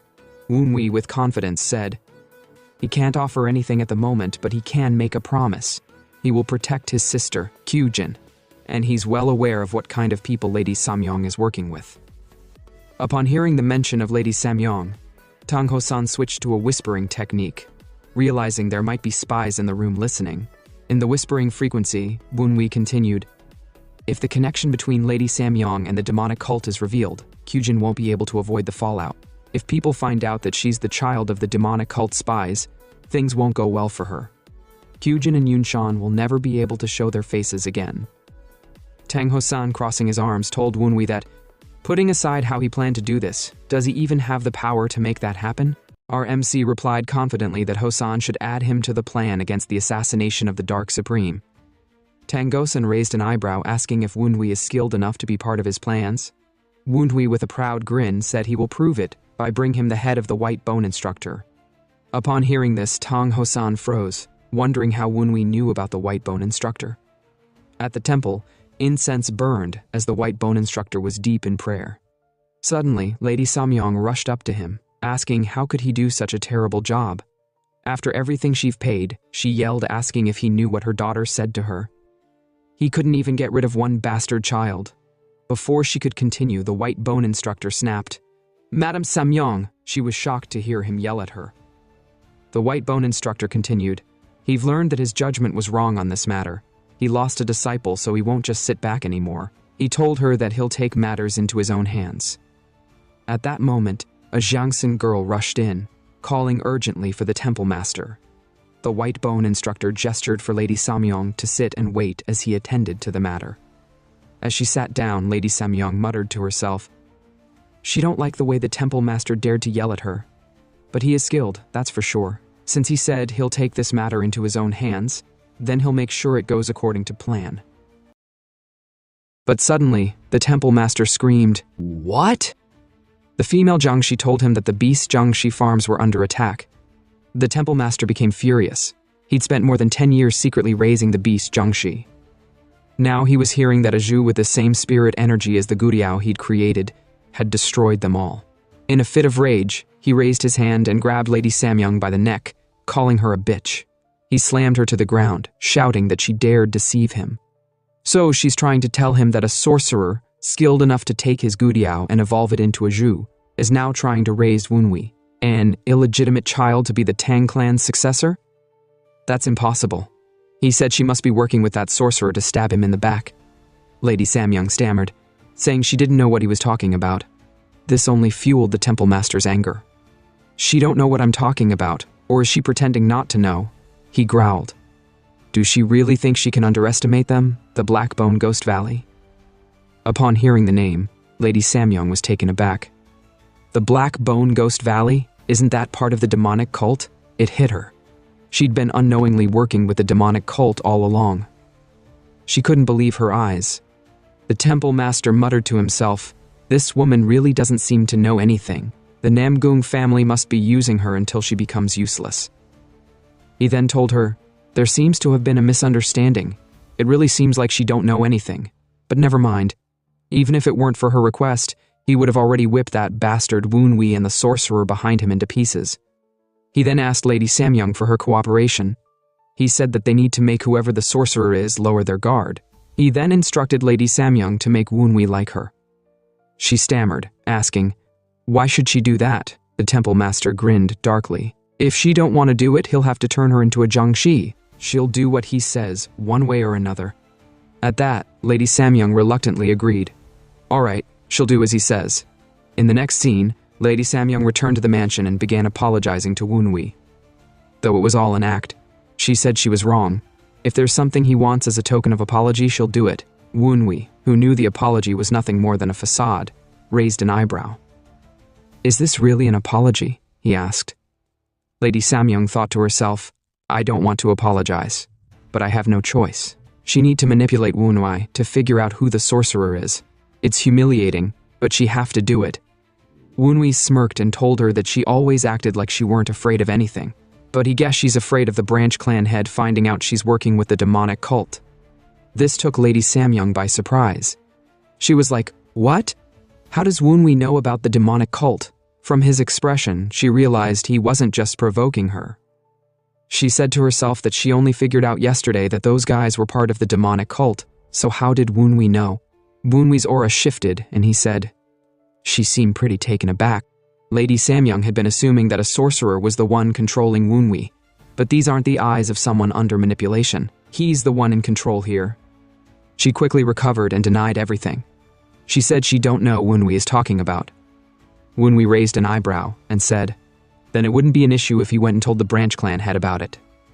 Lady Samyong's heart skipped a beat. If he tells the branch clan head, they'll find out she'd been frequenting that strange temple. And if they find anything related to the Namgung clan in storage, well, that would be interesting. Wunwi smirked. "You wonder how the Namgung clan will react to that." Lady Samyong thought bitterly, "They'll just use her as a scapegoat. The Namgung clan will say she's the only one working with a demonic cult and play dumb." It's exactly the kind of thing her family would do. In a fit of rage, Lady Samyong snapped, "What do you want from me?" Wunwi, with an evil grin, replied that he's quite a greedy man. The next few days passed, and Lady Samyong showered Wunwi with valuables, white sequined robes, and other expensive treasures. It was her way of trying to buy his favor, but it didn't seem to work. Wunwi had no time for her schemes. He was too busy testing the treasures she brought. "As expected of the renowned Namgung clan," he remarked, "they're loaded with money." One of the spirit elders commented that Lady Samyong must be broke after buying all these for him.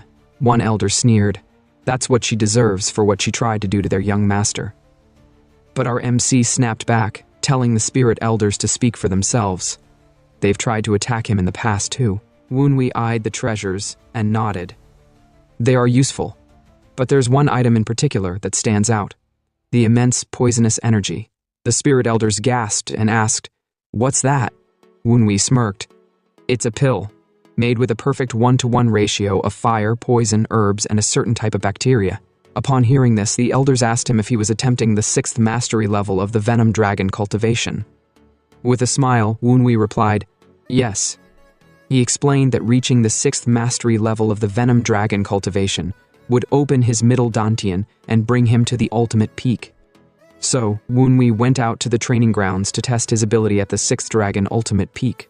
He could take the poisonous pill as someone who had learned the Venom Dragon Cultivation technique, the spirit elders told him. They acknowledged they understood what he was trying to achieve, but questioned if his body could really handle something so poisonous. Our MC admitted that while he knew his body might not fully withstand it, he brought something to aid in his cultivation, the Divine Key Clarification, a miracle medicine that was said to increase one's internal energy. First, he would take the Divine Key Clarification to boost his internal energy. After taking it, a clear energy spread throughout his body, confirming it did exactly what it was supposed to. Next, he decided to take the poison pill. According to the elder, this poison was very difficult to digest at his current skill level, and it would be painful for him with his current Venom Dragon Cultivation. As he swallowed the poison pill, it felt as though his stomach exploded. A groaning pain surged through him, with veins popping out of his body. The poisonous energy radiated out, strong enough to blow anyone away who got too close. Woonwee thought to himself, the poison energy is exploding throughout his body now. He need to convert it into internal energy for the Venom Dragon Cultivation technique. After a while, he used all his energy and began to compress and convert it slowly. He concentrated the energy and pushed it up to his upper dantian, near his heart. With a loud bang, he succeeded. He had finally reached the 6th mastery level of the Venom Dragon Cultivation technique. The spirits congratulated him, saying he had reached the ultimate peak after only 2 months of learning martial arts. They noted that his progress was faster than anyone's. Just as Woonwee mastered the technique, a figure appeared on the roof. It was Master Tagon. He said he heard a loud noise and came running, thinking it might be invaders, but upon noticing the energy emanating from Woonwee's body, he smiled and asked what he had done. Our MC explained that he had received a miracle medicine as a gift from Lady Samyong. Master Tagon laughed as he descended. He don't know what gift it was, but he can't imagine how much Lady Samyong must have spent on that. Then he threw a wooden sword at Woonwee and asked, "Isn't he itching to see how strong he've gotten?" Woonwee struck a pose and replied, "Of course I am." With a bang, he sprinted to attack. Master Tagon was surprised to see that Woonwee was already using internal energy with his weapon. He complimented Woonwee on his strength, recognizing his talent. They continued their fight, with our MC's attacks growing more powerful. As Tagon tried to fight back, Woonwee could now see his movements and control his body more freely. Woonwee thought to himself, "Wow, he can't believe how strong he is now. Is this what it's like to be in the martial realm?" He could now see what Tagon had been seeing. Woonwee wondered if he could imbue his weapons with energy. And then, bang, he added one of his skills to the wooden sword. Tagon's eyes widened. He was like, is he combining the 12 bits of the violent tiger with a spear? Before Tagon could finish speaking, Woonwee attacked with his new skill, sending Master Tagon flying back. With a serious face, Master Tagon said, "Looks like he'll actually have to put in some effort in their duels now." Later, after their spar, Master Tagon asked Woonwee if he knew about the rumors circulating. Woonwee was puzzled and asked, "What rumors?" Master Tagon sighed and said, "People are saying that he and Lady Samyong made up, and that he was so touched by her efforts that he gave up the successor position." Woonwee replied, "Of course, he could do that for a peaceful family." Master Tagon raised an eyebrow. Does Woonwee even know what peaceful means? He then speculated that the rumors had likely come from the gifts and presents Lady Samyong had been giving him, though Tagon was certain the rumors weren't true. Suddenly, Woonwee began using the whispering technique. He leaned in and whispered to Master Tagon, saying, "He can't let people know the truth, but he need Lady Samyong to act like this, so he can have the upper hand when he fight the White Bone Instructor." Master Tagon, wide-eyed, asked, "The White Bone Instructor, the head of the Blackbone Valley?" Woonwee confirmed, "Yes, the same." He thought Tagon must have heard from the branch clan head. Seems like he wasn't paying attention during the meeting. Master Tagon was surprised. It makes sense. Lady Samyong must be connected to the White Bone instructor. But if Wunwi is going to fight him, the sorcerers of the Black Bone Valley are very serious about their security. Wunwi nodded and said he knows about the demonic sorcery, so he's prepared. Master Tagon was surprised that Wunwi knew about all this already. Wunwi smiled. Of course, he'd been preparing for this moment. The White Bone instructor will fall. With a grim expression, Master Tagon asked, "What's his plan?" Wunwi grinned and said he'll see soon enough. The scene shifted to where Lady Samyong knelt, bowing her head and asking Wunwi to help her. Our MC grinned slyly and asked, "She've come to him in the middle of the night for help? Is she for sure not plotting to kill him?" Lady Samyong replied with a worried expression. The Namgun clan and the Temple Master are both pressuring her. If she don't deliver clues about the sorcerer supporting Wunwi, they'll force her into becoming a Jiangshi, and she'll die. Wunwi raised an eyebrow. It seems her fate is already sealed, but he can help. Lady Samyong looked determined and said she will do whatever it takes. She'll convince Kyujin and Yunchan to give up on fighting for the successor position, and if it means Woojin never have to see her again, she'll make that happen. Wunwi smiled. All right then.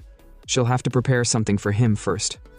My viewers were left in suspense, wondering what Wunwi had asked her to prepare. But one thing was certain. Whatever it was the final piece needed to defeat the White Bone instructor. In another scene, Master Lu Ban exclaimed that he didn't take a closer look at the sword because he was so invested in the blueprints. But the sword Wunwi said he should make is going to take at least 2 weeks just to get into shape. A demonic tool made of black steel and imbued with a demonic chi. Master Lu Ban exclaimed that guy is definitely a snake. Now he'll have to pull all-nighters for 2 weeks, and his disciples won't be able to help considering their skill level. And it's not like he has 2 bodies. So he feels he should tell Wunwi it's going to take longer. Suddenly, a figure walked towards him saying, he never expected to hear Master Luban say such things. As Master Luban looked, he was shocked to see who it was. He was like, "What the hell are you doing here?" The person turns out to be the Dark Supreme Tang Mun-hyuk. Master Luban yelled that he should be at the 9 Dragons Division. What the hell is he doing here alone? With a smile, the Dark Supreme said, "He snuck out, of course." Master Luban snapped and said, "He's being a burden to others." Now, with a serious look, the Dark Supreme noticed the blade on the table and was like, "Wow, it's such an interesting sword. Who requested this one?" Master Luban replied, "It was Tang Hosan's child." The Dark Supreme was surprised. He'd heard that Kyujin was a genius, but for the 3rd child of Hosan to request this is so unusual. But Master Luban replied that it's not Kyujin, it's the 2nd child who requested it. The Dark Supreme was like, He heard the 3rd child is the weakest amongst them. And now, he wants the blacksmith to create a fan that is also a sword, imbued with demonic energy and deadly assassin weapons in it. The Dark Supreme commended, "It's quite a Tang weapon indeed." Master Luban said he'd be able to make the weapon within the deadline if that was all there was. But there's more to it. He told the Dark Supreme it is a sword made from a demonic tool of black steel, and Wunwi even learned sorcery to be able to use curse poison. As the Dark Supreme picked up the sword, he said, "Oh, so Wunwi wants to use curse poison on the sword?" He then asked Master Luban, "What else?" Master Luban said that Wunwi somehow convinced Tagon that he will inherit the Tempest dance. With a serious face, the Dark Supreme was like, "Oh, now he understands what's happening." Which means that Wunwi doesn't just want a weapon, but the ability to use the Tempest as well as sorcery. Just how greedy is that guy? With a smile, the Dark Supreme added, "Wow, he can't believe this is what the little boy needs." He then asked Master Luban, since he said he don't have any help for this and can't finish it before the deadline, why not let him assist? Upon hearing this, Master Luban was so surprised. The Dark Supreme, one of the greatest martial artists, will assist him in making the sword? With a proud grin. The Dark Supreme said he was curious to see how that child Wunwi will utilize the sword. In the next scene, there was a carriage nearby with a horse, and Lady Samyong informed Wunwi that the preparations were complete. She then asked if it's just going to be the 2 of them who would take on the White Bone instructor. Wenwei said no. His master would be here soon. He just had to take care of something before leaving. Just as they were speaking, the devil appeared. Master Tagon grumbled, asking Wenwei if they really have to leave at such an awkward time. Wenwei said that this is the best time, At least the white bone instructor will be a little distracted. With a nonchalant face, Master Tagon asked Woonwee, "So it's really just the three of them who will take down the white bone instructor?" Our MC replied, "Yes, for now, just the three of them." He then brought out a mask and handed them to him, saying they have to put them on, or else they'll be recognized immediately. Then he told them to start going. Both of them rode on the horse, and as they were going, the fog was getting thicker. This meant they had entered the Black Bones territory. As they entered the territory, they noticed something. Tagon asked Woonwee if he noticed it. Our MC replied, "Yes, they may have beast monsters in the forest, hiding their traces within the ghost fog, but he can see perfectly thanks to his dead man's eyes. And the beast Jiangxi seemed to have heightened their security because of the raid on the beast Jiangxi farms." Suddenly, Wenwei felt something, a similar sorcery flow. He quickly told spirit number 15 to come out. The spirit came out and answered, "Yes, sir." From this similar sorcery flow, Wenwei discovered that the white bone instructor had taken his sorcery book when he died in his previous life. As spirit number 15 told him, he didn't know the details, but he did hear there was a big harvest. When they went through Woonwee's old pavilion, after he died, Wenwei thought everything would have been destroyed. He'd used his soul combustion flame arts to kill the elders of the demon courts, but it looks like there was some left over. The white bone instructor still had some of his documents and books. Now he has to be careful using his skills because the white bone instructor knows how they work. It's like trying to lock a padlock with the key still inside. After riding for a while, they got to the place and acted as the servants of Lady Samyong. They helped her calm down when the female Jiangshu came and welcomed her. The Jiangshu asked what brought her here today. Lady Samyong said that she brought some belongings of that bastard, Woonwee, just as the temple master asked. Behind the scene, our MC gritted his teeth. So this is what she has been referring to him as, bastard? The female Jiangshu said they had been on high alert lately, so she will move the boxes while her companions wait outside. But Lady Samyong said she didn't know which items might be imbued with sorcery. She'd heard that mystic power becomes spoilt when touched by a Jiangshi, and asked if the female Jiangshi really wants to carry the items by herself. The female Jiangshu told them to come carry it themselves. She informed the temple master that Lady Samyong had brought the items he requested. The temple master from inside told her to come in. After she entered, she greeted the temple master, and with an evil grin the temple master said, "Oh, finally, she've brought Woonwee's things, right?" Lady Samyong said she couldn't tell which items were imbued with sorcery, so she just brought most of the things from his room while he was gone. With a dry laugh, the temple master said, "Well, that's much better." Before he could even open the box, he could feel the mystic power coming inside. He commended Lady Samyong, saying that she've done well. From the items, he can track down whoever the sorcerer is right away. But when he opened the box, he was shocked by what he saw. There were explosives, hundreds of them. He was like, "What is this?" Suddenly, Woonwee and Master Tagon quickly pushed Lady Samyong backward with all their might, with the speed of light. Unbeknownst to the temple master, it was an explosive that had already been lit. Before he could realize what was happening, he was like, "Oh shit." And bang, the whole area exploded, obliterating the building and turning it into ashes. Just how fast were they? They quickly sprinted to a far distance, where the explosion wouldn't catch them. Master Tagon said, "Now that should have nullified the demonic sorcery's array enough. At least the white bone instructor won't be as strong as he was before." But Wenwei said, "This doesn't mean he's dead. The white bone instructor is still alive. Though he might have lost a limb or two, he's definitely still alive. Moreover, that applies to the spirit Jiangxi as well as the 4 Death Warrior." They flew towards Woonwee, and when they landed, the female Jiangxi quickly yelled and said, "So they caused such damage to the sacred land?" Our MC was like, how rude for her to say that.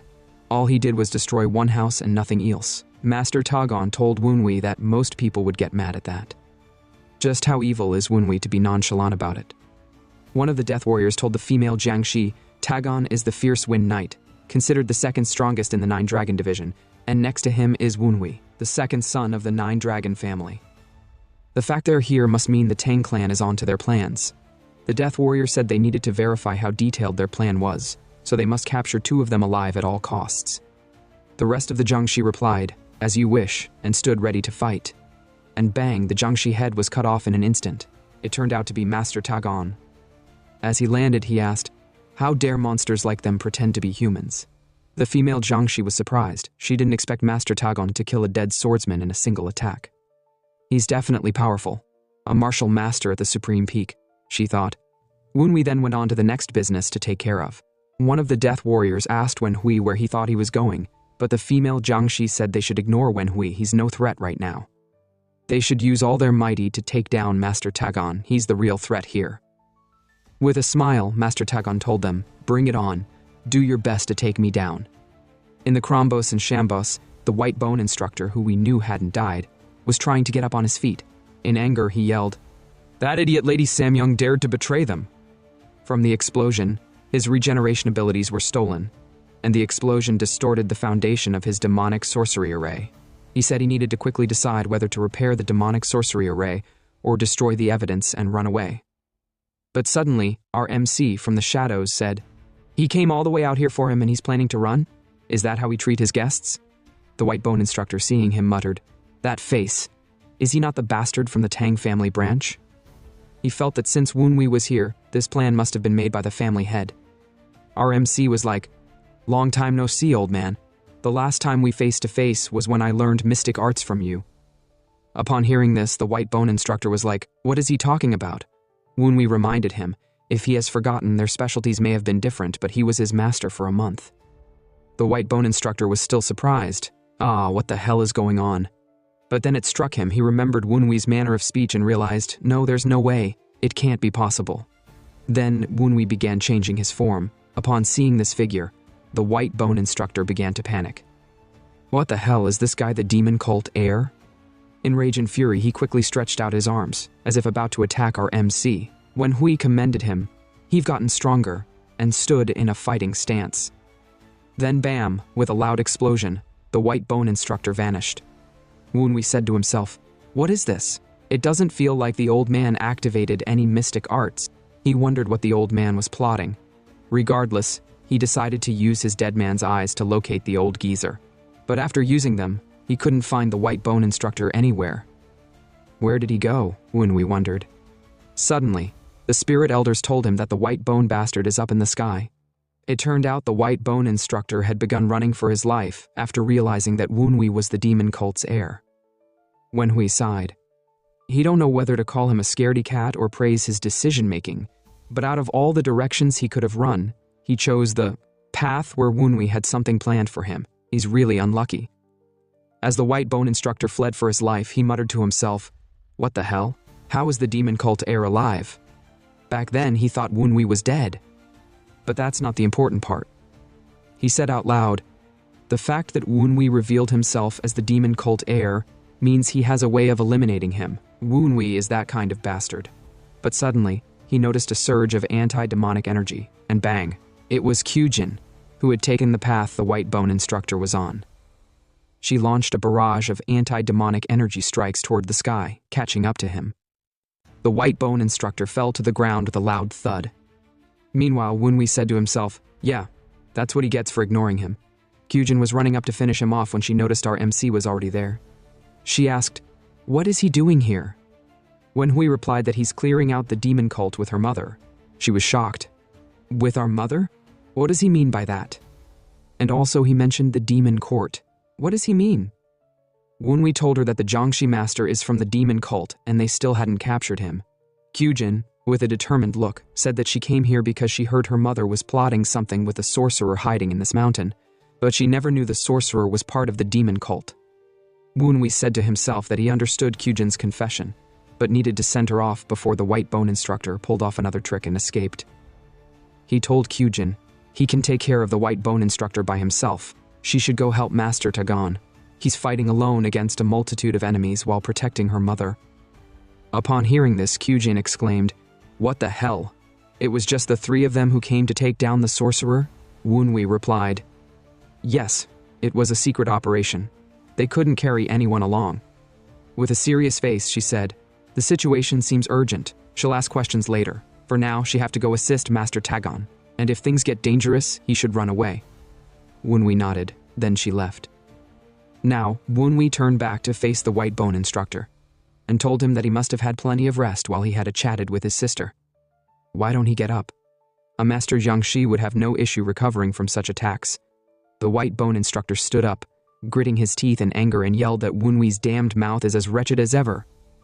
The white bone instructor said, "He knew Woonwee died. Have he truly risen from the dead?" Woonwee replied, "Yes, but there's no way anyone would believe it since immortality and reincarnation are every sorcerer's dream."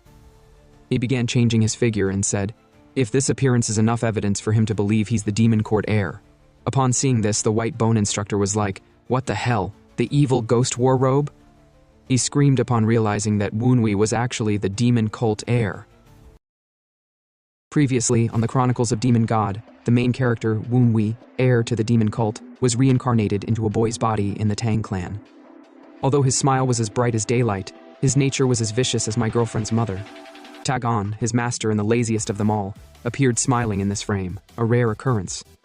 In a surprising twist, Woonwee's wicked stepmother approached him, begging for mercy. She confessed that she had been trying to kill him all along, unknowingly working for the white bone instructor. Desperately, she pleaded for his help to defeat the instructor.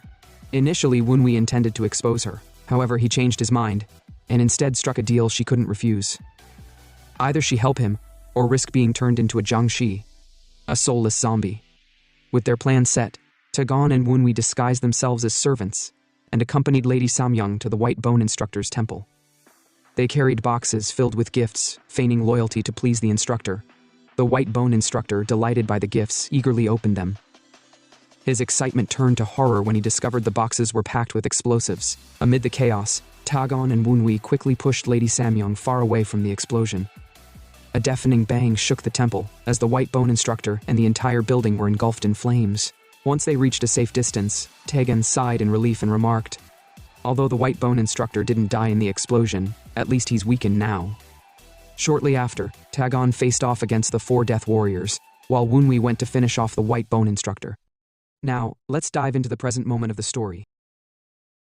Woonwee approached the white bone instructor. He declared he had many questions for him and told him not to run away like a fool.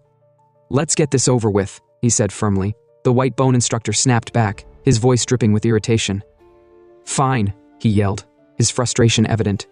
He said that Woonwee's blabbering is as infuriating as ever. He'll tear that mouth of his to shreds. With a bang, the white bone instructor began summoning his death beast, his beast Jiangshi. But Woonwee remained as composed as ice, his demeanor unshaken.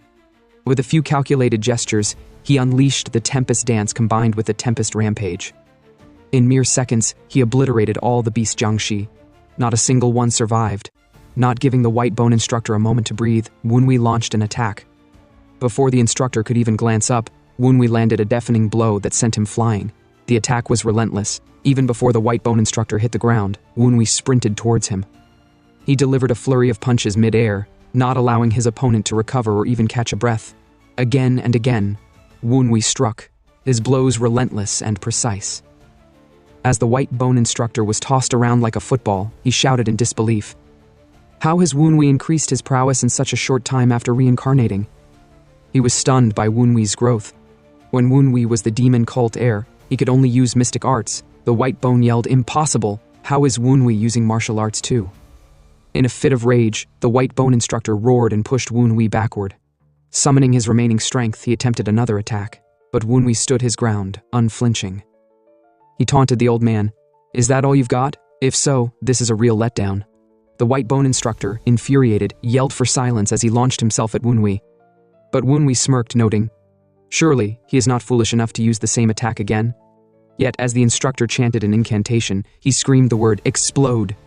Immediately, the surrounding beast detonated, creating a massive explosion. Woonwee, unbothered, remarked, "Too obvious. I knew you'd use corpse combustion." As the area erupted in chaos, the white bone instructor took advantage of the distraction, running for his life. He muttered while fleeing. He can't believe he had to sacrifice his precious beast Jiangshi just to escape. But before he could take another step, Woonwee appeared before him, blocking his path. "Where do you think you're going, old man?" he asked, delivering a punch that knocked out half of the instructor's teeth. The white bone instructor crumpled to the ground, despair washing over him. "I'm dead," he whispered, realizing his mystic art formation had been broken. Desperate, the white bone instructor resolved to use his body as a weapon. He channeled all his energy into recovering from the explosion but was visibly weak. Woonwee approached him slowly. "How pathetic," he said coldly. The white bone instructor reduced to this sorry state, the instructor, seething with rage, lunged at Woonwee in a final desperate attack. But Woonwee didn't even flinch.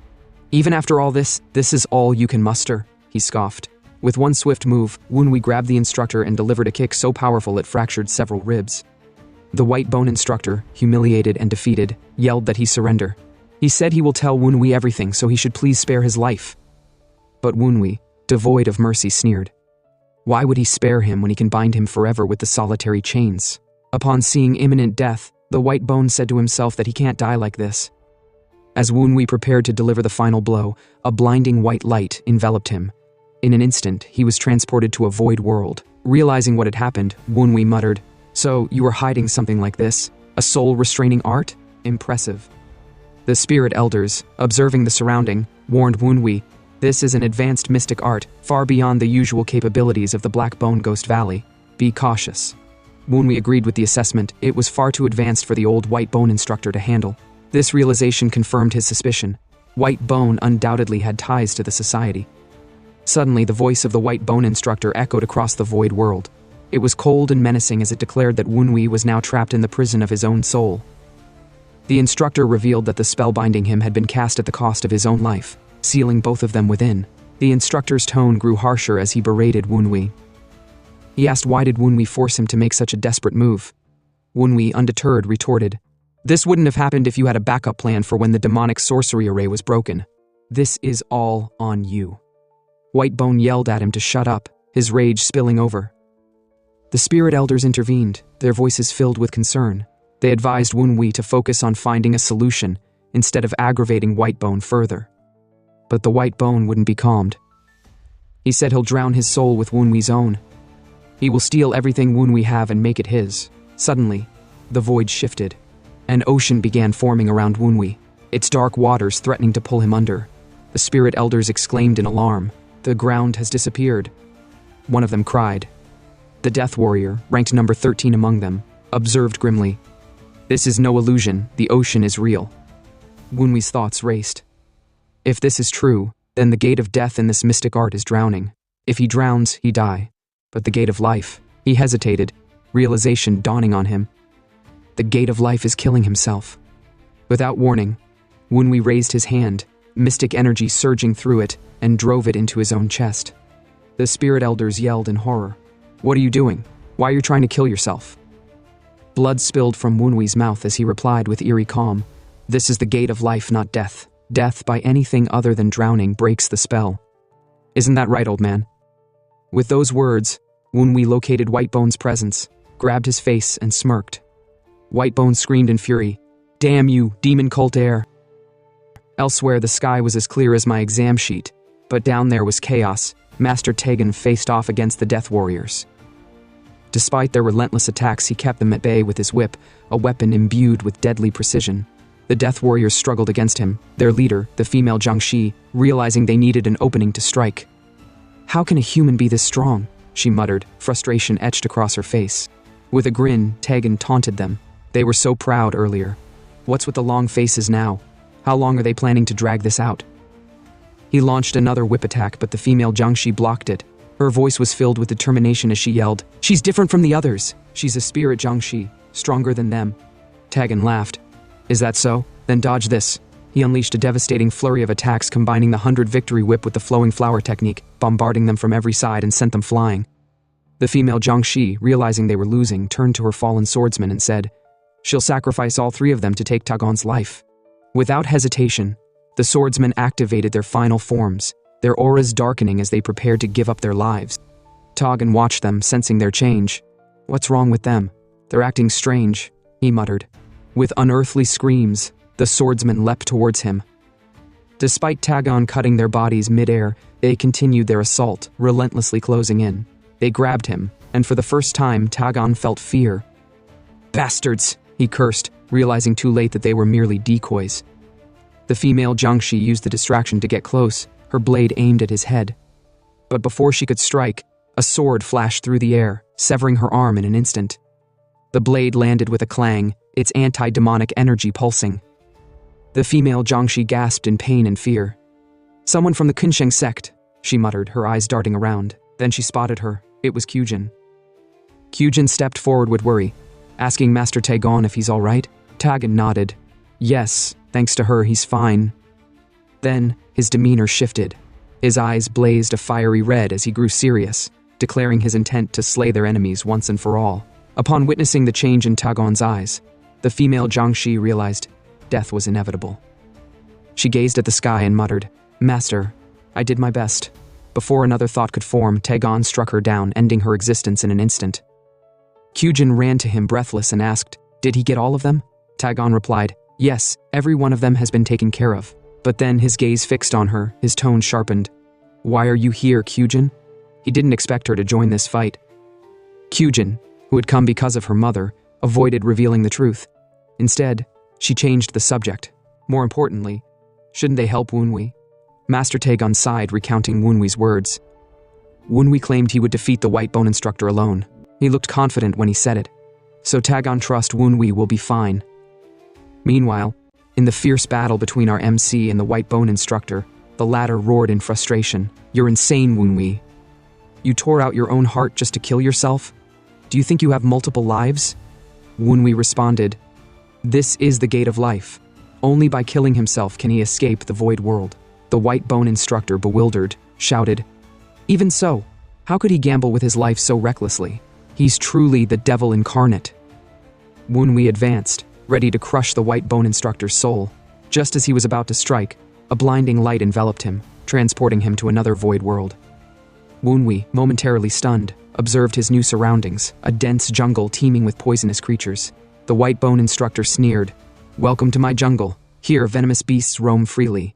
He shall see how Woonwee writhe in agony from their poison." But our MC, unfazed, began touching the grass and calmly remarked, "First water, now poison. Is this the extent of his so-called advanced mystic arts?" Walking towards a tree, he reached out and grabbed a frog. He then smirked, "Cut the act, old man." The frog transformed, revealing itself to be the White Bone instructor in disguise. Startled, the instructor quickly altered the void world again. This time, Woonwee found himself in the sky. However, he had begun to understand the mechanics of the void. He discovered the White Bone is not always far from him. Without hesitation, he unleashed a shockwave toward a distant point. The White Bone instructor, alarmed, shouted, "How did Woonwee find him so quickly?" Before he could react, Woonwee's attack landed, forcing another change in the void's setting. A desert, even the medieval times, then Antarctica. No matter where they went, Woonwee located him with precision. Finally, they returned to the seashore where it had all begun. Woonwee crossed his arms and smirked, "Out of ideas, old man? Back to square one?" Enraged, the White Bone instructor demanded, "What trick is he using? How is Woonwee finding the gate of life so easily?" Woonwee replied proudly, "Maybe because he's a genius." He explained, "The so-called greatest skill is not that impressive since he have analyzed its structure." He then revealed, "This is the soul-restraining fantasy arts, a mystic art that traps souls in fabricated worlds." Upon hearing this, the White Bone instructor was shocked to see that Woonwee has figured out even the name of his technique. Woonwee told him that he used it too much, that's why he could figure out its mechanism.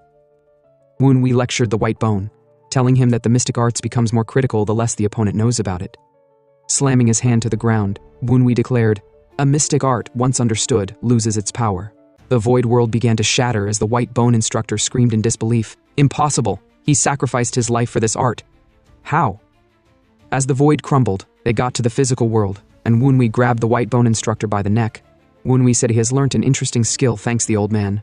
And as he held his neck, the White Bone instructor's soul left his body, and in pain he said, "So he truly have died."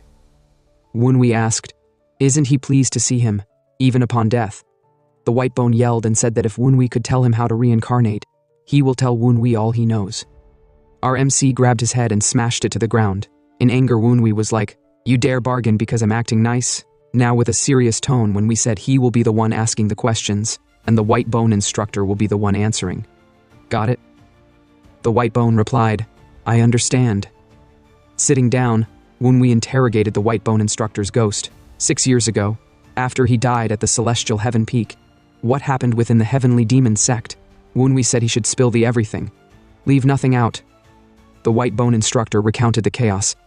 After Woonwee's death, the demon sect fell into disarray. 5 of the 9 demon mythos factions, Demon Beast, Negative Truthful, Blade Demon, Killing Ghost, and Wind Void, launched a rebellion, attempting to overthrow the demon cult leader, Wunwi's master. Their goal was to seize control and solidify their rule. However, rumors claimed the demon court leader evaded capture, and the rebellion faltered. Wunwi has not been serious in his fight with the White Bone instructor, but the mention of his master's fate ignited his fury. With an ominous aura, he demanded, "What happened to my master? Tell me everything." Upon seeing those eyes, the White Bone was terrified. He stammered, "Those eyes.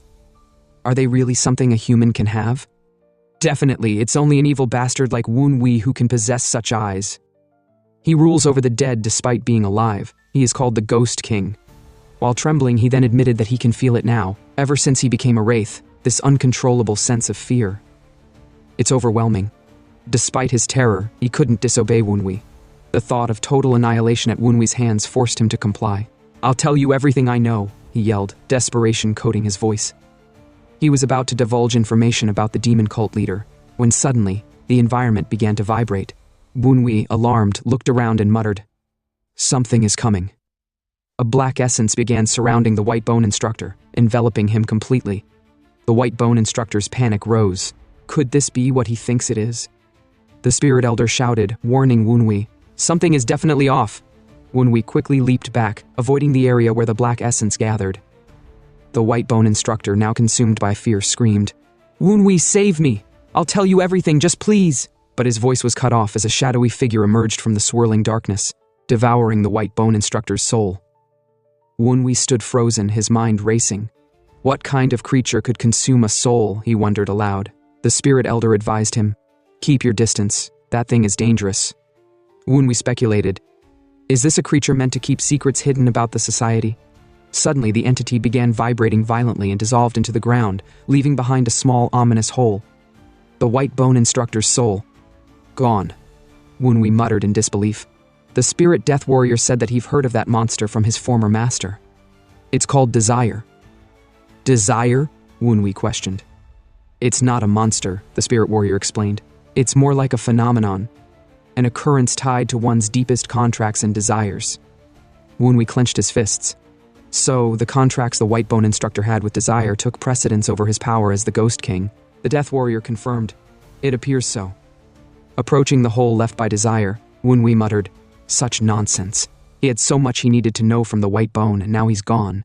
But after a moment, determination flared in his eyes. "No, it's not over yet. There are still remnants of the White Bone instructor's essence here." Channeling his mystic energy, Wunwi focused on extracting whatever information he could from the remnants. As memories surfaced, he saw fragments of the White Bone instructor's final moments, being consumed by Desire. Then, more memories emerged, scenes tied to the mysterious society, and, most crucially, the memory of the White Bone instructor forming a contract with Desire. Wunwi concentrated on this memory, realizing it held vital information. Within it, he saw the White Bone instructor bowing before a shadowy figure. Though the figure's face was obscured, Wunwi could sense its overwhelming power. "This figure," Wunwi murmured, "it resembles a divergent," but the details were blurry. The memory wasn't clear enough to reveal the figure's full identity. However, one detail stood out, the inverted eyes of yin and yang. Such a presence are one of the strongest and had not been seen for centuries. This is unprecedented, Wunwi thought. Though he couldn't glean more from the memory, he now had a lead, a crucial clue about his opponent's identity and power. Just then, he felt a searing pain in his arm. Looking down, he saw Desire beginning to consume him. He tried to free himself, but blood began coming out from his mouth. Alarmed, he realized the Master of Desire would sense his presence at this rate. "This is bad," he muttered. "If the Master of Desire can sense him, worse might follow." Summoning every ounce of his power, Wunwi tore himself out of the memory lane and back into the physical world. He staggered, kneeling to the ground. The spirit elders, equally shaken, asked, "Are you all right?" Their concern was evident, as even spirits had felt the intense pressure. "I'm fine," Wunwi replied, brushing them off. The enemy almost got him, but he managed to gain valuable information about them. The spirit elder nodded. As expected of the cult heir, he've uncovered clues from mere remnants' memories. Wunwi's eyes burned with determination. No matter how hard they try to hide, he'll uncover every trail. The society won't escape him. He'll crush them all.